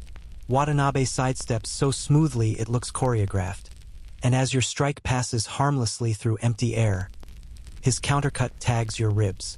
Hard. You gasp, the impact knocking the wind out of you. Dead. Your attack was too committed. You left yourself completely open. The master's voice is clinical, educational. Watanabe, demonstrate the principle. Watanabe resets, and this time he shows you what a proper attack looks like. He steps in with the same overhead strike you attempted, but his posture remains centered, his back foot stays connected to the ground maintaining balance, and his sword stops at a position where he could immediately pull back into guard if needed. It's aggressive but not reckless, committed but not blind. See the difference? The master asks. Your attack was desperation. His attack maintains zanshin, continuing awareness. You must always be ready for the next moment. You nod, trying to absorb the lesson while your ribs are screaming and your lungs are remembering how to breathe properly. Continue, the master says. Fourth exchange. 5th, 10th. You die every single time in increasingly varied and creative ways. Watanabe cuts your wrist, strikes your head, thrusts to your throat, sweeps your legs and hits you while you're falling. He's not being cruel, this is just the reality of the skill gap. He's a trained swordsman working on his technique against a moving target. You're that target. But here's the thing you start to learn. Not how to win, that's laughable at your level. But you start to recognize attacks earlier, to read his body language for tells about what's coming. When he shifts his weight to his front foot, an overhead attack usually follows. When his shoulders rotate slightly, a diagonal cut is coming. You can't defend against these attacks successfully yet, but at least you're starting to see them coming, which is the first step toward eventually being able to respond. Around the 15th exchange, you actually manage a successful parry. Watanabe's overhead strike comes down, you raise your sword at the right angle and the right time, and his bakken deflects off yours instead of crashing through your guard. You don't manage to counterstrike, you're too shocked by your successful defense to capitalize on it, but for one moment you didn't die immediately. Watanabe pauses. "Better," he says. Then he immediately attacks again, faster this time, and obliterates your defense. But you heard him say better. That one word carries more weight than you'd expect. It means he noticed improvement. It means you're not completely hopeless. It means that somewhere beneath all these failures, something is building. Historians still argue whether the practice of having senior students essentially beat up junior students was optimal training methodology, or whether it was partly about reinforcing social hierarchy and ensuring that newer students paid their dues the same way senior students had when they were beginners. Probably both, honestly. But there's no denying that getting hit teaches you very quickly which defenses work and which don't. Pain is a remarkably effective teacher, even if it's not the most pleasant one. By the 20th exchange, you're exhausted. Your arms feel like lead. Your legs are shaking from the constant footwork and the adrenaline surges. You've been hit so many times that new bruises are forming on top of old ones. But Watanabe isn't slowing down, and the master isn't calling a stop, so you keep going. 25th exchange. You're now operating on pure survival instinct. When Watanabe attacks, your body responds without conscious thought. Sometimes correctly, usually incorrectly, but at least it's responding. You're too tired to overthink, too beaten down to second guess. And paradoxically, your technique improves a little. The same thing that happened during the striking practice with Tanaka is happening again. Exhaustion is shutting down your conscious mind and letting trained reflexes start to emerge. You manage 2 successful parries in a row. Both times, Watanabe's follow-up attacks still get through your defense because you can't link the parry to a counter yet, but you're defending better than you were 10 exchanges ago. 30th exchange. Watanabe attacks with a thrust to your solar plexus. You're getting familiar enough with his patterns that you see it coming just barely in time. You deflect the thrust with a downward parry. Not pretty, not textbook, but functional, and without thinking about it, your body flows into a countercut. It's weak, it's slow, and Watanabe blocks it easily, but you actually attempted an offensive technique in the middle of sparring instead of just defending desperately. The master raises his hand. "Stop!" You and Watanabe separate and bow. You're gasping for breath, drenched in sweat, trembling from exertion. Watanabe is breathing slightly harder than normal, but otherwise looks fine. "You died 30 times, the master says to you. But in the last 5 exchanges, you began to fight instead of merely defending. This is progress. Your survival time increased. Your defensive structure improved under pressure. You are learning." He pauses. "You are still terrible, but you are learning." It's the most backhanded compliment you've ever received, and it somehow feels great. You got obliterated, humiliated, beaten down, and systematically destroyed for probably 20 minutes, and the master is telling you that you're terrible but learning.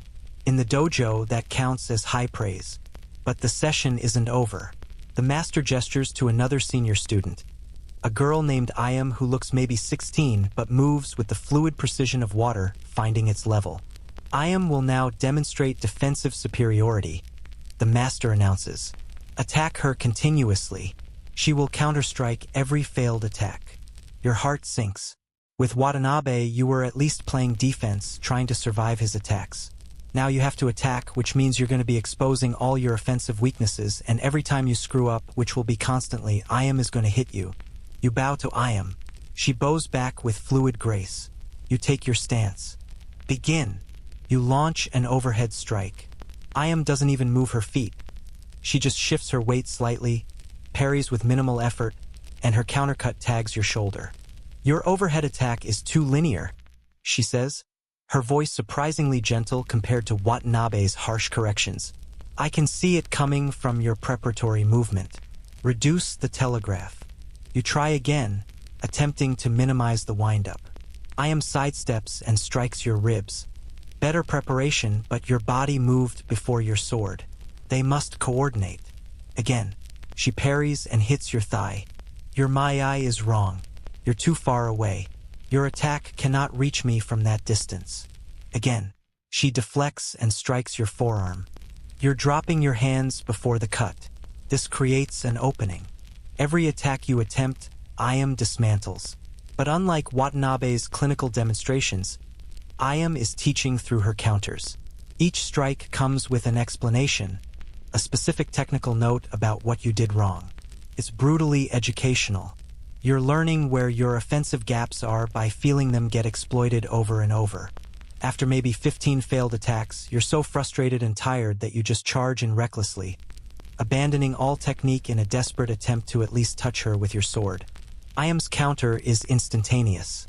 She deflects your wild strike, steps inside your reach, and places her Bakken gently against your throat without actually hitting you. When you abandon technique in anger, you die faster, she says, her voice still calm. Frustration is understandable. Acting on it is suicide. She steps back, allowing you to reset. You're breathing hard, angry at yourself, embarrassed by your loss of control. Again, she says. This time, breathe. Clear your mind. One focused attack is worth 10 desperate ones. You try to follow her advice. You breathe, center yourself as much as possible given how exhausted and beaten down you are, and execute a single overhead strike with as much focus as you can muster. Ayam parries it, of course she does, but this time her counterstrike stops just short of hitting you. Much better, she says. Your structure was solid. I could only barely deflect it. If you train for a month, that attack might actually threaten me. A month. To maybe threaten a 16-year-old girl. The skill gap is staggering, humbling, almost incomprehensible. But you're still standing. Still fighting, still learning. The master calls an end to sparring practice. You bow to Ayam, bow to Watanabe, bow to the master. Your body is a roadmap of impact points. Your pride is thoroughly demolished. Your understanding of how much you don't know has expanded exponentially. And somehow, underneath all the pain and exhaustion and humiliation, you feel something unexpected. Respect. For Watanabe's skill, for Ayam's teaching, for the brutal efficiency of this method that strips away ego and forces you to confront reality. You got destroyed today, but you got destroyed by people who have dedicated their lives to this art, and there's a strange honor in that. You're not going to last the day, but you're still here, still moving, still trying. For now, that's enough. You might think that after the physical brutality of sparring, the dojo would show some mercy and let you rest. Maybe some gentle stretching, some water, perhaps a compassionate instructor acknowledging that you've been pushed to your absolute limits and could use a break. You would be catastrophically wrong, because now comes the part of training that many samurai reportedly found more difficult than any physical challenge: the cultivation of the mind through zazen meditation and shodo calligraphy. The sword and the brush are one, the master announces as students transition from the training floor to an adjacent room. A warrior who cannot control his mind cannot control his blade. A warrior who cannot find stillness cannot find clarity in battle. Today you will learn why mental discipline is the foundation of all technique. The meditation hall is sparse. Tatami mats on the floor. A small shrine at one end with a hanging scroll depicting a circle painted in a single brushstroke. Incense burning with a scent that's woody and faintly sweet. You're instructed to sit in Seiza position facing the wall, about 2 feet away from it, close enough that your field of vision is filled with blank plaster. Remember Seiza from this morning? That agonizing kneeling position that cut off circulation to your legs and made you feel like someone was driving needles into your shins? You're going to hold it for the next hour, maybe longer, while meditating, while your exhausted body is screaming for rest, your battered muscles are cramping, and your mind is racing with thoughts about how much you hurt and how hungry you are and how you can't possibly do this. Makuso, the master says, close your eyes, focus on your breathing. When thoughts arise, acknowledge them and let them pass like clouds across the sky. Do not engage. Do not follow. Simply breathe. You close your eyes. You try to focus on your breathing.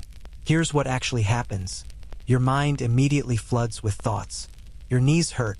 Your back hurts. Your shoulders hurt from holding that stupid heavy wooden sword. You're so hungry. What time is it? How long have you been here? Is it even possible to last a full day in this place? Why did you think this was a good idea? Your left foot is falling asleep. Should you adjust? If you adjust, will someone hit you? That time Watanabe struck your ribs really hurt. You're probably going to have a bruise the size of... You are thinking. A voice says quietly behind you. You startle slightly, which of course proves that you were indeed thinking rather than meditating. It's one of the senior students, walking slowly behind the rows of meditating juniors, monitoring their practice. Return to the breath, the voice instructs. You try again.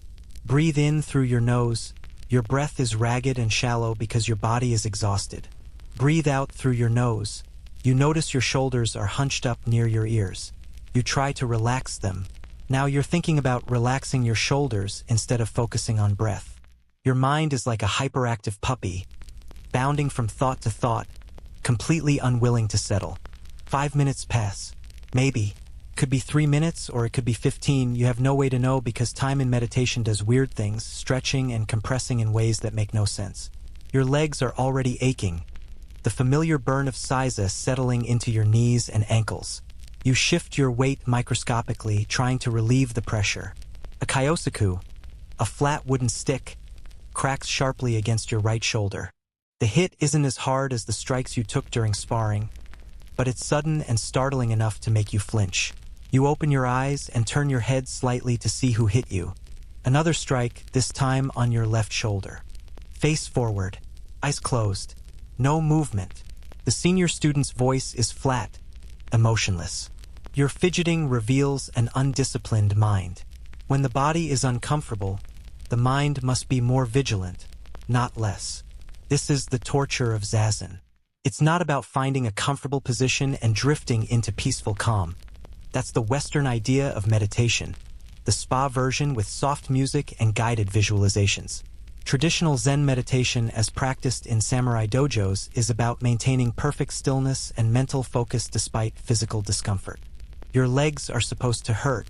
The discomfort is part of the practice. The question is whether you can maintain awareness and presence while your body is in pain, because that's what you'll need to do in combat. You close your eyes, face the wall. Try again to focus on breathing. Breath in, breath out. Your mind wanders to the blank wall in front of you. Why are we facing the wall? What's the point of staring at nothing? This seems stupid. No, wait, that's a judgment, that's thinking. Return to the breath. Your stomach growls audibly. You're so hungry. When is the next meal? Will there even be a next meal, or will you have to earn it through more impossible tasks? Stop thinking about food. Breath in. Your left knee sends a sharp pain signal. You want to adjust so badly. Don't adjust. Breath in. The kyosaku cracks against your shoulder again. Your breath is shallow and irregular. Breathe into your tanden. The senior student taps your lower abdomen, just below your navel. Fill here first, then the chest. Empty from the chest, then the tanden. This is correct breathing. You try to breathe the way he described. It feels weird, unnatural, like you're forcing your diaphragm to work in ways it doesn't want to. But you attempt it. Deep breath into the lower belly, feeling it expand. Then into the chest. Hold for a moment. Release from the chest. Then from the belly. It takes so much concentration to breathe this way that you can't think about anything else, which is maybe the point. Historians still argue whether the intensive meditation practice of samurai training was primarily about combat psychology, maintaining calm under pressure, or whether it was more about spiritual development within the Buddhist framework that influenced samurai culture. The answer is probably both. A warrior who couldn't control his fear and maintain clarity in battle was useless. But the samurai class also saw themselves as cultural leaders, and mental cultivation through meditation and arts was considered essential to being a complete person, not just an effective killer. 10 more minutes pass. Your breathing has settled into something resembling the pattern the senior student described. Your mind is still wandering constantly, but the wanderings are becoming slightly less frantic. You notice a thought arising, "This hurts," and instead of following it into a whole narrative about pain, you're able to let it dissolve and return to the breath. This happens maybe once every 20 thoughts, but it's progress. The pain in your legs has transcended uncomfortable and entered genuinely concerning. Your feet are completely numb. Your knees feel like someone is grinding broken glass into the joints. Your lower back is cramping from holding your spine vertical for so long without the back support you're used to. Every few minutes you're gripped by an overwhelming urge to just stand up, to walk around, to let blood flow back into your legs. You don't move, because you've already learned that moving results in being struck, and also because some stubborn part of you wants to prove you can do this, wants to demonstrate that you're not completely weak even though everything about today has revealed exactly how weak you are. 20 minutes. 30. Your concept of time has become completely unreliable. You might have been sitting here for 10 minutes or 3 hours, there's no way to tell. The pain has plateaued at a level that's sustainable, not pleasant, not ignorable, but sustainable.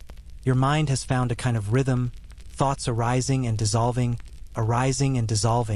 with occasional moments of actual stillness where there's just breath and awareness and nothing else.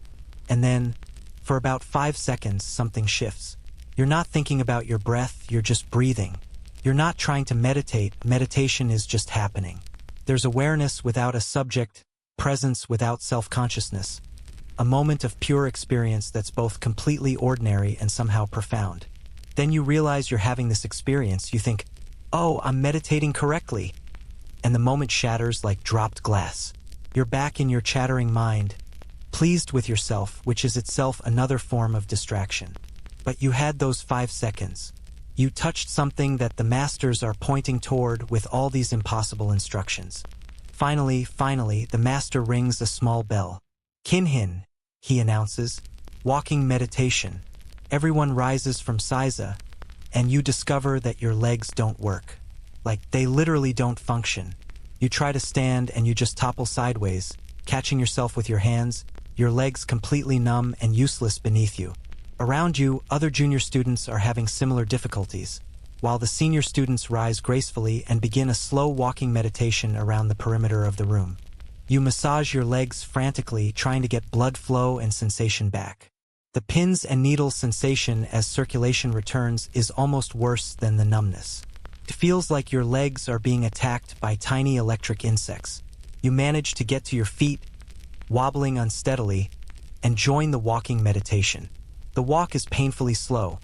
You take a step every 3 or 4 seconds, maintaining perfect upright posture, hands held in a specific position at your solar plexus, eyes focused on the ground about 6 feet ahead. It's harder than it sounds to walk this slowly with awareness and intention. Your tendency is to speed up, to get impatient, to let your mind wander while your body goes through the motions. Each step is complete in itself, the master says. You are not walking to arrive somewhere. You are just walking. Feel your foot lifting. Feel it moving through space. Feel it placing down. Shift your weight. Repeat. After 10 minutes of walking meditation, during which your legs have mostly remembered how to function, the master rings the bell again. Seated meditation. Return to your positions. There's an audible groan from at least 3 junior students. You're pretty sure you're one of them, but everyone returns to their spots on the tatami, faces the wall, assumes Saiza position, and the torture begins again. This session lasts another 30 minutes. Your legs hurt just as much the second time, but your mind is slightly more settled. You're able to find that state of simple breathing more frequently, though it never lasts more than a few seconds before thought intrudes. When the meditation finally ends, you're physically and mentally exhausted in ways you didn't know were possible. Your body is destroyed from the physical training. Your mind is stretched thin from the concentration required to meditate through pain. You feel simultaneously hollow and overstimulated, empty and overwhelmed. Now, the master announces, and you want to cry because of course there's a now. Of course this isn't over. Shoto, calligraphy.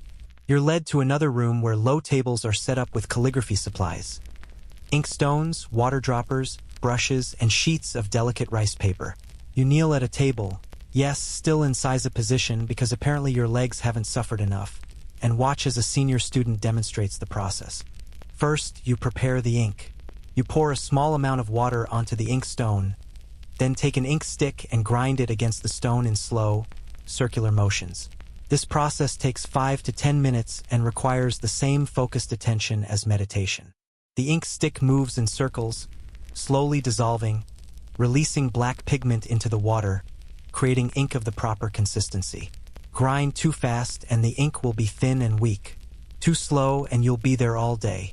You need to find the rhythm, the pressure, the timing that produces perfect ink.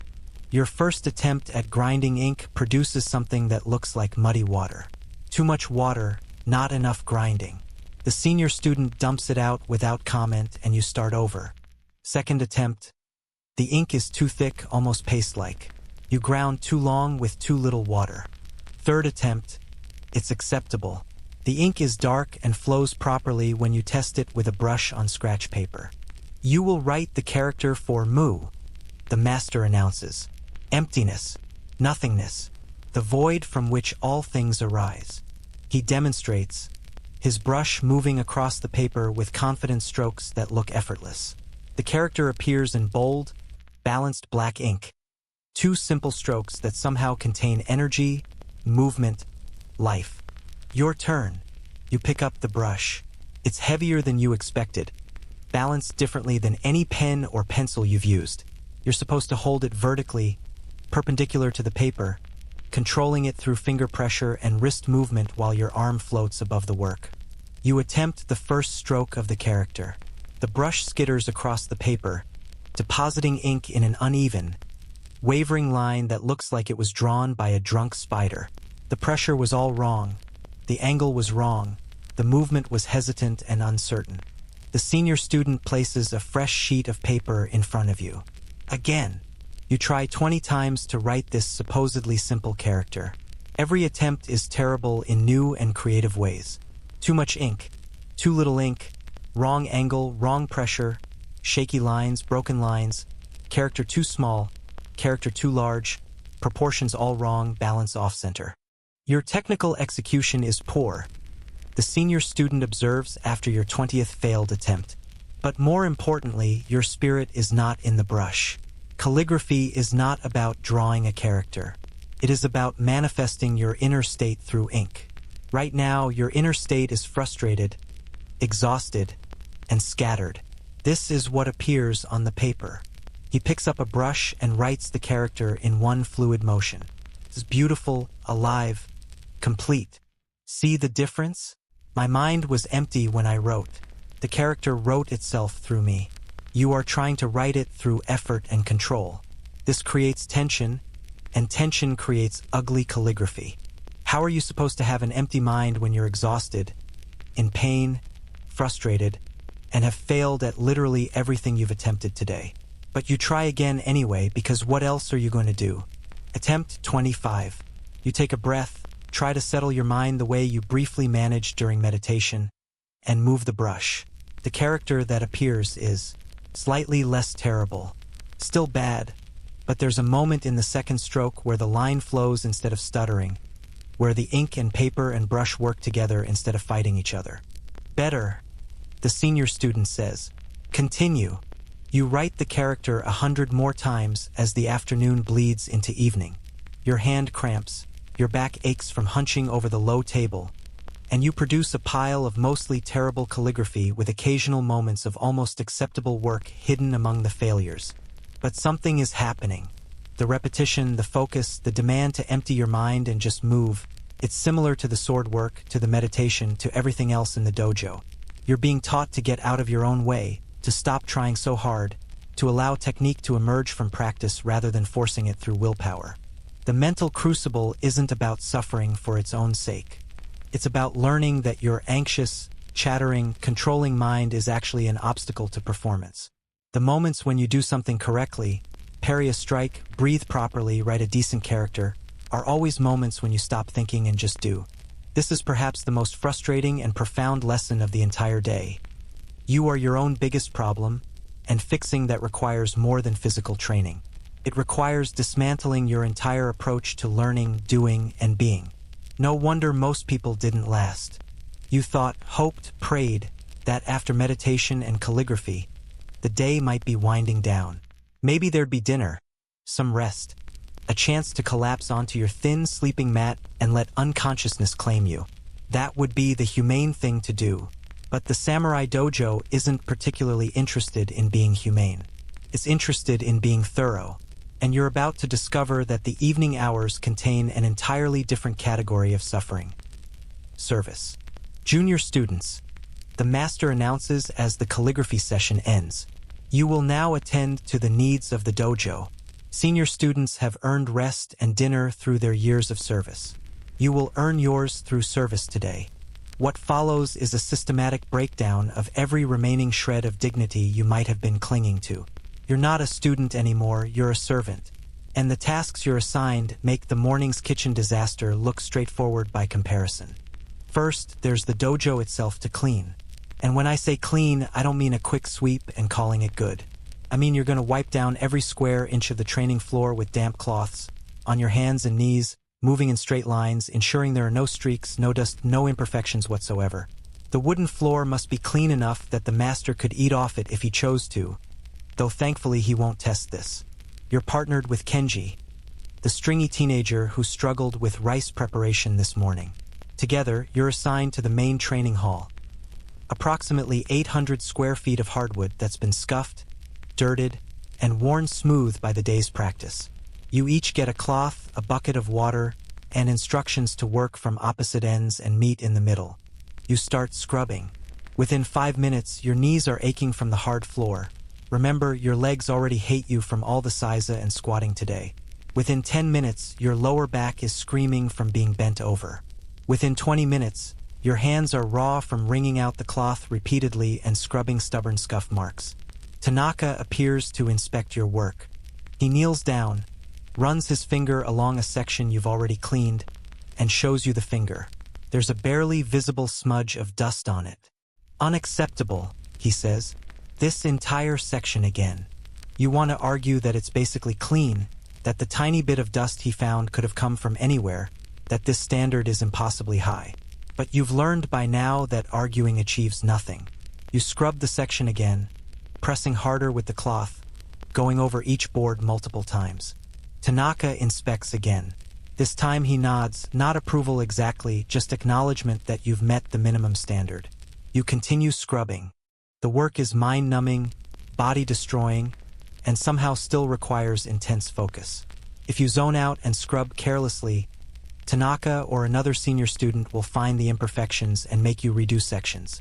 You have to maintain quality while your body is breaking down, while hunger gnaws at your stomach, while every muscle is exhausted. Here's a quirky historical detail. In many traditional dojos, the floor cleaning was considered a form of moving meditation, another opportunity to practice mindfulness and attention to detail. The senior students who supervised weren't being pointlessly cruel. They genuinely believed that learning to clean a floor perfectly was teaching discipline, awareness, and pride in work that would translate to all other areas of life.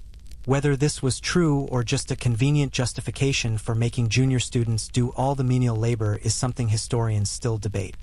You and Kenji finally meet in the middle of the training hall after about 90 minutes of scrubbing. Your hands are wrinkled and raw, your knees are bruised, your back feels like it might never straighten properly again. But the floor is immaculate, and Tanaka's final inspection confirms this. Acceptable, he says. Now the equipment. The equipment storage room contains dozens of bakken, suburito, wooden staffs, protective gear, and training implements that have been used by sweaty students all day. Your job is to wipe down each piece, inspect it for damage, apply oil to the wooden weapons to preserve them, and arrange everything in precise order. There's a specific way each item must be positioned. Bakken arranged by size with handles facing the same direction. Suburito on a different rack organized by weight. Protective gear hung to air out properly. You work alongside 3 other junior students, all of you moving in exhausted silence. One student, a kid who can't be more than 12, actually falls asleep while oiling a bakken, his hands still moving in slow circles but his eyes closed and his head drooping. A senior student wakes him with a sharp word and assigns him additional tasks as punishment for the disrespect of sleeping during work. While you're cleaning equipment, other junior students are handling different tasks. Some are in the kitchen preparing dinner for the senior students and master. Another elaborate meal that they probably won't get to eat. Others are drawing water from the well, heating it over fires, and preparing the bathhouse for the senior students' use. A few are assigned to laundry duty, scrubbing training clothes by hand in cold water and hanging them to dry. The division of labor is efficient but brutal. Every task is someone's responsibility, and failure to complete it properly results in either additional work or punishment exercises, usually push-ups, squats, or holding difficult positions while everyone else eats. You finish with the equipment after another hour.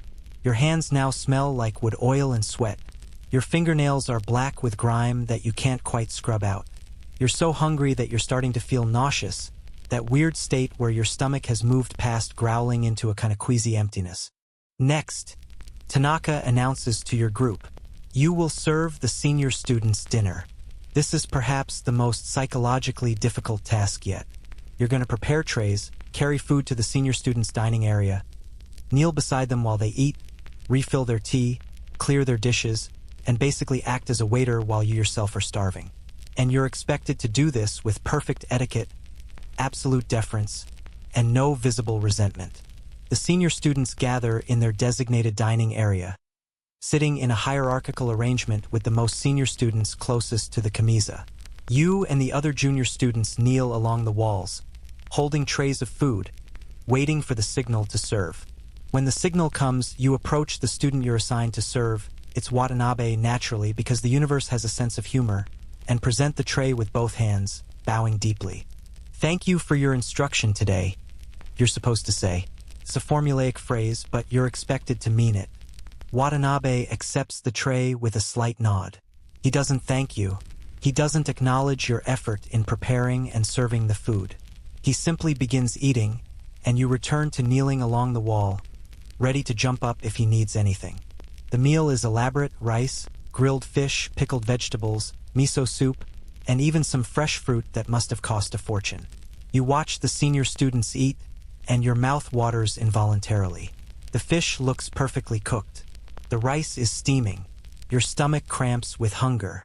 You kneel in seiza position, maintaining perfect posture, face neutral, giving no indication of your hunger or exhaustion or the burning resentment that's starting to build beneath your carefully controlled exterior.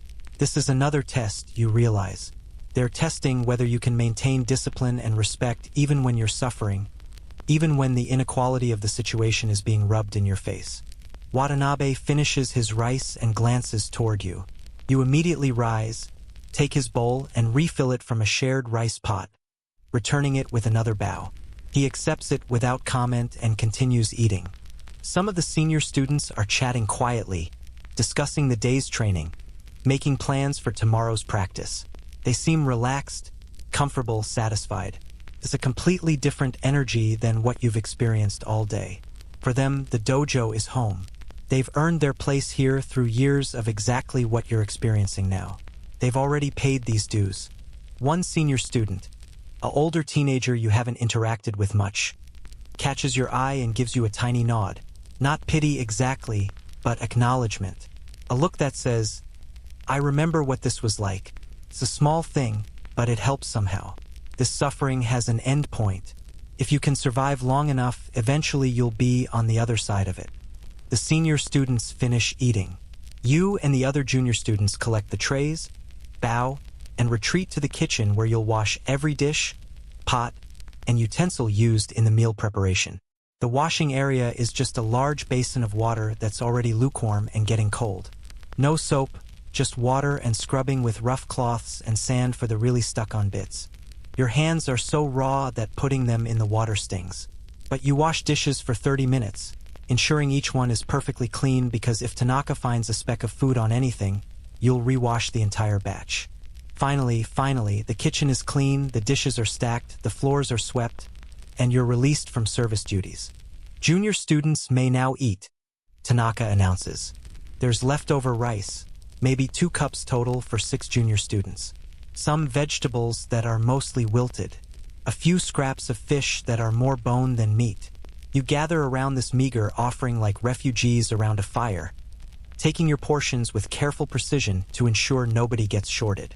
You eat quickly, barely tasting the food, just desperate to get calories into your system. The rice is cold and slightly hard. The vegetables are mushy from sitting. The fish scraps are tiny. But it's food. And after this day, it tastes like the finest meal you've ever eaten. The entire meal lasts maybe 3 minutes. Then you're cleaning up after yourselves, washing your own bowls, making sure the kitchen is left spotless for tomorrow. Evening duties complete, Tanaka says. You have 1 hour of personal time before lights out. Use it to tend to your equipment, prepare your sleeping area, and attend to hygiene. 1 hour. You have 1 hour to do everything you need to do before you're expected to be on your sleeping mat, ready to wake up at 4:30 a.m. tomorrow and do this all over again. You stumble to the washing area, a small courtyard with basins of cold water, and attempt to clean yourself. There's no hot water for junior students. You strip down, shivering in the evening air, and splash cold water over your body, scrubbing away the sweat and grime of the day. The cold water makes your bruises stand out in stark relief. Purple and yellow marks across your shoulders, ribs, forearms, thighs, everywhere you got struck during training. You look like you've been in a street fight, and in a way you have a fight with your own limitations, your own weakness, your own inflated sense of your abilities. You dress in clean sleeping clothes, a simple cotton garment that's thin and provides minimal warmth. You check your training uniform and discover that it's torn in 2 places from the day's abuse. You'll need to mend it before tomorrow. Do you know how to sew? Better learn fast. One of the senior students, the one who gave you the acknowledging nod during dinner, appears with needle and thread. First day is always the hardest, he says quietly, showing you how to make basic repair stitches. Yours was harder than most. You're still here. That means something. He helps you repair the tears in your uniform, his stitches quick and efficient compared to your clumsy attempts. It's a small kindness in a day that's been almost entirely devoid of kindness, and you're pathetically grateful for it. Get sleep, he advises. Tomorrow will be just as hard, but you'll be slightly stronger than you were today. That's how it works. Each day slightly stronger. After a month, you'll look back at today and barely recognize who you were. A month. The thought of enduring 30 more days like this is almost incomprehensible. But you nod, thanking him for the help and the encouragement. You make your way to the sleeping area, a large room lined with thin futon mats. You find your assigned spot, unroll your mat, and lie down. Your body immediately begins cataloging every injury, every ache, every exhausted muscle. You hurt in places you didn't know could hurt. Around you, other junior students are settling in. A few are quietly crying, trying to muffle the sound. One kid is writing a letter by candlelight, probably to family. Kenji is already asleep, snoring softly, his body having simply shut down from exhaustion. You close your eyes. Your mind is still racing despite your physical exhaustion, replaying moments from the day. Tanaka's corrections, Watanabe's strikes, Ayam's teaching, the master's observations about your weak spirit, those 5 seconds of successful meditation, the single decent calligraphy character you managed to produce. You survived a day in a samurai dojo, barely, with significant help, by the skin of your teeth, but you survived. Tomorrow you'll wake up at 4:30 a.m., your body screaming in protest, and face the same impossible demands all over again. And the day after that, and the day after that. This is the evening's final humiliation. The realization that today wasn't exceptional. This is normal. This is every day. The brutal physical training, the mental discipline, the service, the hunger, the pain, it's the baseline, not the exception. You didn't last a day in a samurai dojo because lasting a day implies you made it through comfortably, that you demonstrated competence, that you held your own. You survived a day. That's different. You got destroyed, humbled, broken down, and rebuilt slightly differently. You're covered in bruises, exhausted beyond measure, and questioning every decision that led you to this moment. But your eyes are closing now. Sleep is coming whether you're ready or not. Tomorrow, you'll discover muscles you didn't know you had, all of them angry. Tomorrow, you'll make new mistakes and receive new corrections. Tomorrow, you'll fail and struggle and suffer. But tonight, for just a few hours, you can rest. And that small mercy is all the dojo is willing to offer. You made it through one day. One impossible, brutal, humiliating day in a samurai dojo. But before we let you drift off into the sleep your battered body desperately needs, let's talk about why this system, this seemingly cruel, archaic, punishing method of training, actually worked. Why it produced warriors who became legendary not just for their swordsmanship but for their discipline, their mental fortitude, their ability to endure conditions that would break most people.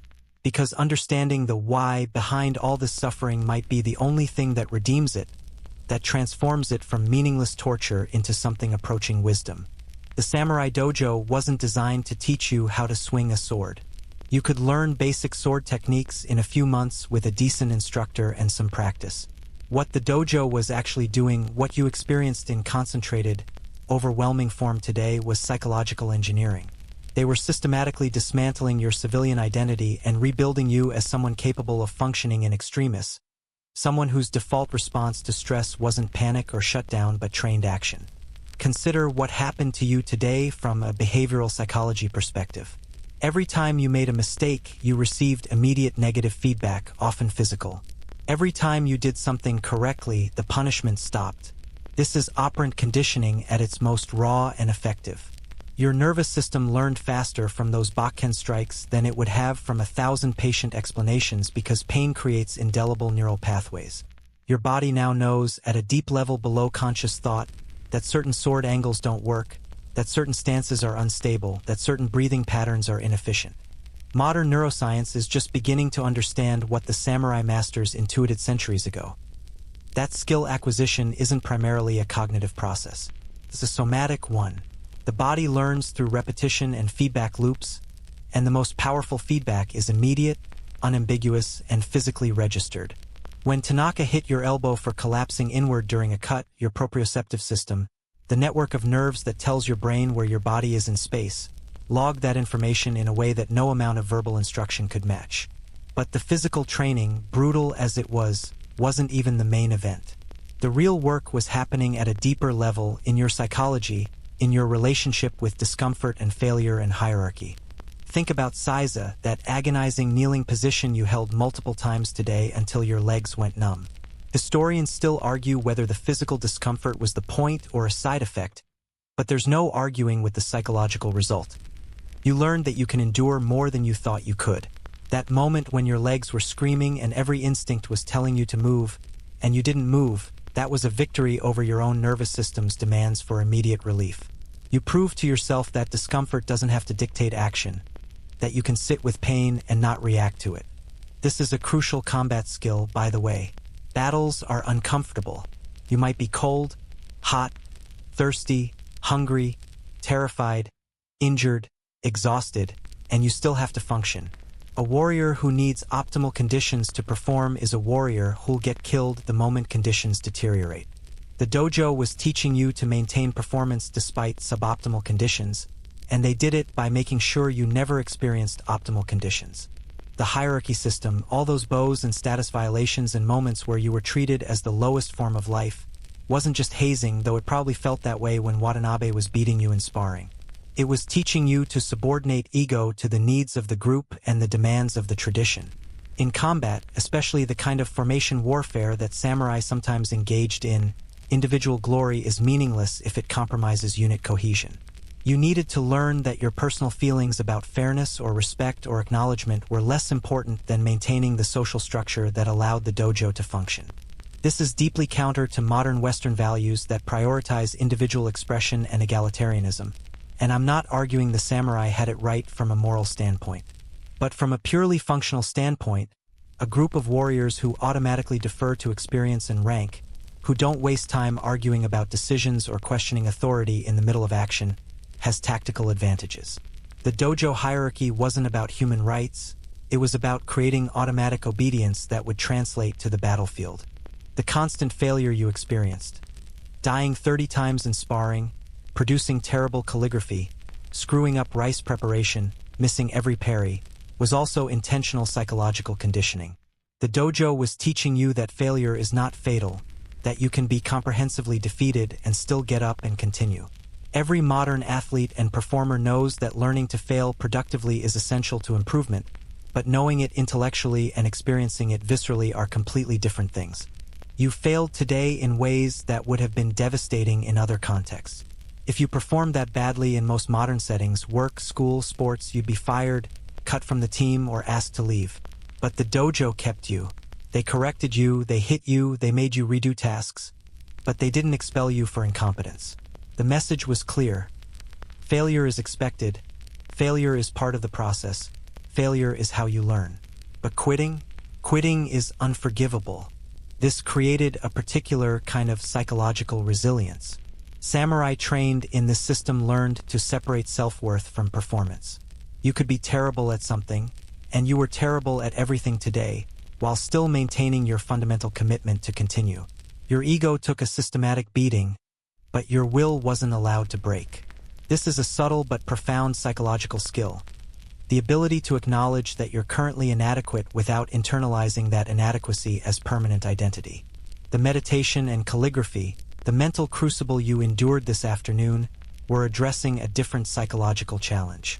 In combat, the thinking mind is too slow. By the time you've consciously processed that someone's attacking you and decided on a response, you're already dead. The kata practice, the endless repetitions, the corrections that seemed impossibly nitpicky about sword angles and foot positions, all of that was building automatic responses that bypass conscious decision-making. But to access those automatic responses under stress, you need to be able to quiet your panicking, overthinking conscious mind. That's what Zazen was teaching you. Not some mystical enlightenment experience, though that might come eventually, but the practical skill of maintaining mental clarity when your body is uncomfortable and your emotions are activated. A warrior who can find calm in the middle of pain is a warrior who can execute technique in the middle of combat terror. The calligraphy was reinforcing the same lesson through a different medium. When you finally produced that one decent character, it wasn't through trying harder or thinking more carefully. It was through getting out of your own way, letting the training move through you instead of trying to control every micro-movement. This is the principle of Mushin, no mind or empty mind, that shows up throughout Japanese martial philosophy. It's not about being thoughtless or unconscious. It's about responding from trained instinct rather than deliberate planning. Modern performance psychology calls this flow state or being in the zone, and researchers have confirmed what samurai knew intuitively. Optimal performance happens when conscious self-monitoring shuts down and trained responses take over. The dojo was teaching you to access that state, not through comfort and confidence, but through exhaustion and repetition that forced your conscious mind to surrender control. And then there's the service component. The evening's final humiliation where you scrubbed floors, served food to people who'd been hitting you all day, and received barely enough sustenance to function. This wasn't just about maintaining the dojo or saving money on servants. It was teaching you that no task is beneath a warrior's dignity, that pride in work quality matters regardless of the work's prestige, and that serving others is fundamental to being part of a functioning community. Samurai who'd learned to scrub floors perfectly, to prepare food meticulously, to maintain equipment with care. These skills translated directly to campaign life. A warrior who could only fight but couldn't maintain his own gear, prepare his own food, or attend to the 1,000 practical details of survival was dependent on support systems that might not exist in the field. The dojo was creating self-sufficient, adaptable people who could function in any condition, not just specialized sword swingers who were useless outside their narrow expertise. There's also a more subtle psychological effect. The person who learns to find satisfaction in humble work, who can take pride in a perfectly clean floor or a well-prepared meal, has a more stable and sustainable relationship with accomplishment than someone who only finds satisfaction in glory and recognition. You're less likely to crack psychologically when times are hard if you've learned to find meaning in process rather than outcome, in quality of effort rather than external validation. Now, let's be clear. This system had profound downsides. The physical punishment could cause lasting injury. The psychological pressure broke people who might have thrived under different teaching methods. The rigid hierarchy perpetuated social inequalities and probably stifled creativity and innovation in many cases. The dropout rate was high. Most people who entered traditional dojos didn't last more than a few weeks. And there's no way to know how many potentially great warriors were lost because they couldn't endure the hazing phase long enough to reach actual instruction. Modern pedagogy has developed more humane and arguably more effective methods for most skills. We understand learning styles, we use positive reinforcement, we scaffold difficulty progressively, we provide psychological support. And these methods work, they produce skilled practitioners across every domain. But there's something the old dojo system understood that modern training sometimes misses. That comfort and safety, while humane and preferable, don't necessarily produce the kind of deep resilience that comes from being broken down and continuing anyway. That there's a particular kind of confidence that emerges only from discovering that you can endure more than you thought possible. That some psychological barriers can only be broken through experience, not explanation. The samurai who emerged from years of this training weren't just skilled swordsmen. They were people who'd internalized a relationship with discomfort, failure, hierarchy, and discipline that made them functional in conditions that would paralyze others. When you've spent years kneeling in seiza until your legs go numb, getting hit with bakken every time you make a mistake, serving others before yourself, and performing endless repetitions of movements that seem meaningless, well, the stress of battle becomes just another challenge to meet with trained composure rather than an overwhelming psychological emergency. Historians debate whether this justified the human cost. Whether the warriors produced by this system were worth the psychological damage inflicted on those who didn't make it through. Whether cultures with less brutal training methods produced equally effective warriors. These are important questions without easy answers. But lying here on your thin futon, body covered in bruises, mind exhausted from the constant demands, you've touched something that most modern people never experience. The reality of what humans can endure and adapt to when endurance is expected rather than optional. You've learned more about your actual capacities, physical, mental, psychological, in one day than you might learn in years of comfortable training. You didn't last a day in a samurai dojo if we're measuring lasting as maintaining competence and dignity. But you survived it. You're still here, battered but not broken, exhausted but not defeated. Tomorrow you'll wake up sore and dreading the day ahead. But you'll also wake up slightly different than you were yesterday morning. A little harder, a little more aware of your limits and how to push past them, a little less convinced that your initial reaction to challenges is the final word on what's possible. The dojo system worked when it worked, not because it was kind or fair or optimal, but because it refused to accept your limitations as permanent. Kept pushing, kept correcting, kept demanding more until either you quit or you transformed. Most people quit. The ones who didn't became samurai, not just in title, but in the deep psychological sense of being someone who could function in conditions that would break civilians. You've had a taste of that transformation process. Just a taste, just one day, but enough to understand why the samurai dojo produced warriors who became legendary not just for their technical skill but for their unbreakable spirit. And now, finally, mercifully, you can sleep. The room is quiet now except for the soft breathing of other exhausted students. Your body is heavy, sinking into the thin mat as muscles begin the slow process of repair. The bruises will fade. The soreness will ease. The psychological shock of today will integrate into memory, becoming less overwhelming with distance. Outside, the night is deep and still. The moon rises over the dojo compound, casting pale light through paper screens. In a few hours, the cycle will begin again. The pre-dawn wake-up, the meditation, the training, the corrections, the endless demands that transform civilians into warriors one brutal day at a time. But that's tomorrow's concern. Tonight, you rest. Your breathing slows, deepens, becomes the natural rhythm of sleep rather than the controlled breathing of meditation. The tension leaves your shoulders. Your mind, finally exhausted enough to surrender its constant chatter, grows quiet. You survived your first day in a samurai dojo, and in surviving it, you've learned something essential about human capacity, about discipline, about the distance between where you start and where dedication can take you. Sleep now. The dojo will be there in the morning, patient and unyielding, ready to continue the work of transformation. But for these few precious hours, you're released from its demands. You're just another tired person, resting in the darkness, gathering strength for whatever comes next. Your breath mingles with the breath of students around you.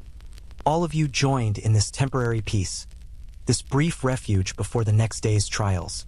Outside, the world continues turning. Inside this quiet room, time seems to pause, holding you gently in this moment between struggle and struggle. Rest well. You've earned it. Sweet dreams. The story fades now, like candlelight dimming in a distant room, and you can let it go, let those samurai students sleep while you sink deeper into your own rest. Their bruises healing in the darkness. Their breathing soft and steady, just like yours is becoming now. Slow and easy, nothing to hold onto anymore, nothing to remember or think about. The dojo grows quiet in your mind, the wooden floors cooling under the night sky, the training swords resting on their racks. All the struggle and effort of the day dissolving into peaceful darkness.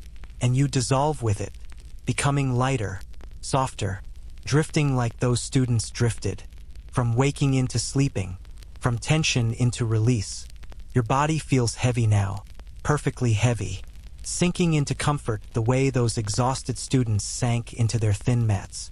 And even though their beds were hard and yours is soft, the sleep is the same, deep and complete, washing over you like a gentle wave, carrying you further from the day, further from thought, into that quiet place where nothing matters but rest. The samurai story is over. The screen fades to black. The scroll rolls closed. And there's nothing left but the soft darkness behind your eyelids, the gentle rhythm of your breathing, the delicious heaviness of complete relaxation. As you drift and float and finally, let go completely. Sleep now, deep and dreamless, peaceful and still, the way you were always meant to sleep, safe and quiet, fading, gone. End of script. Sweet dreams.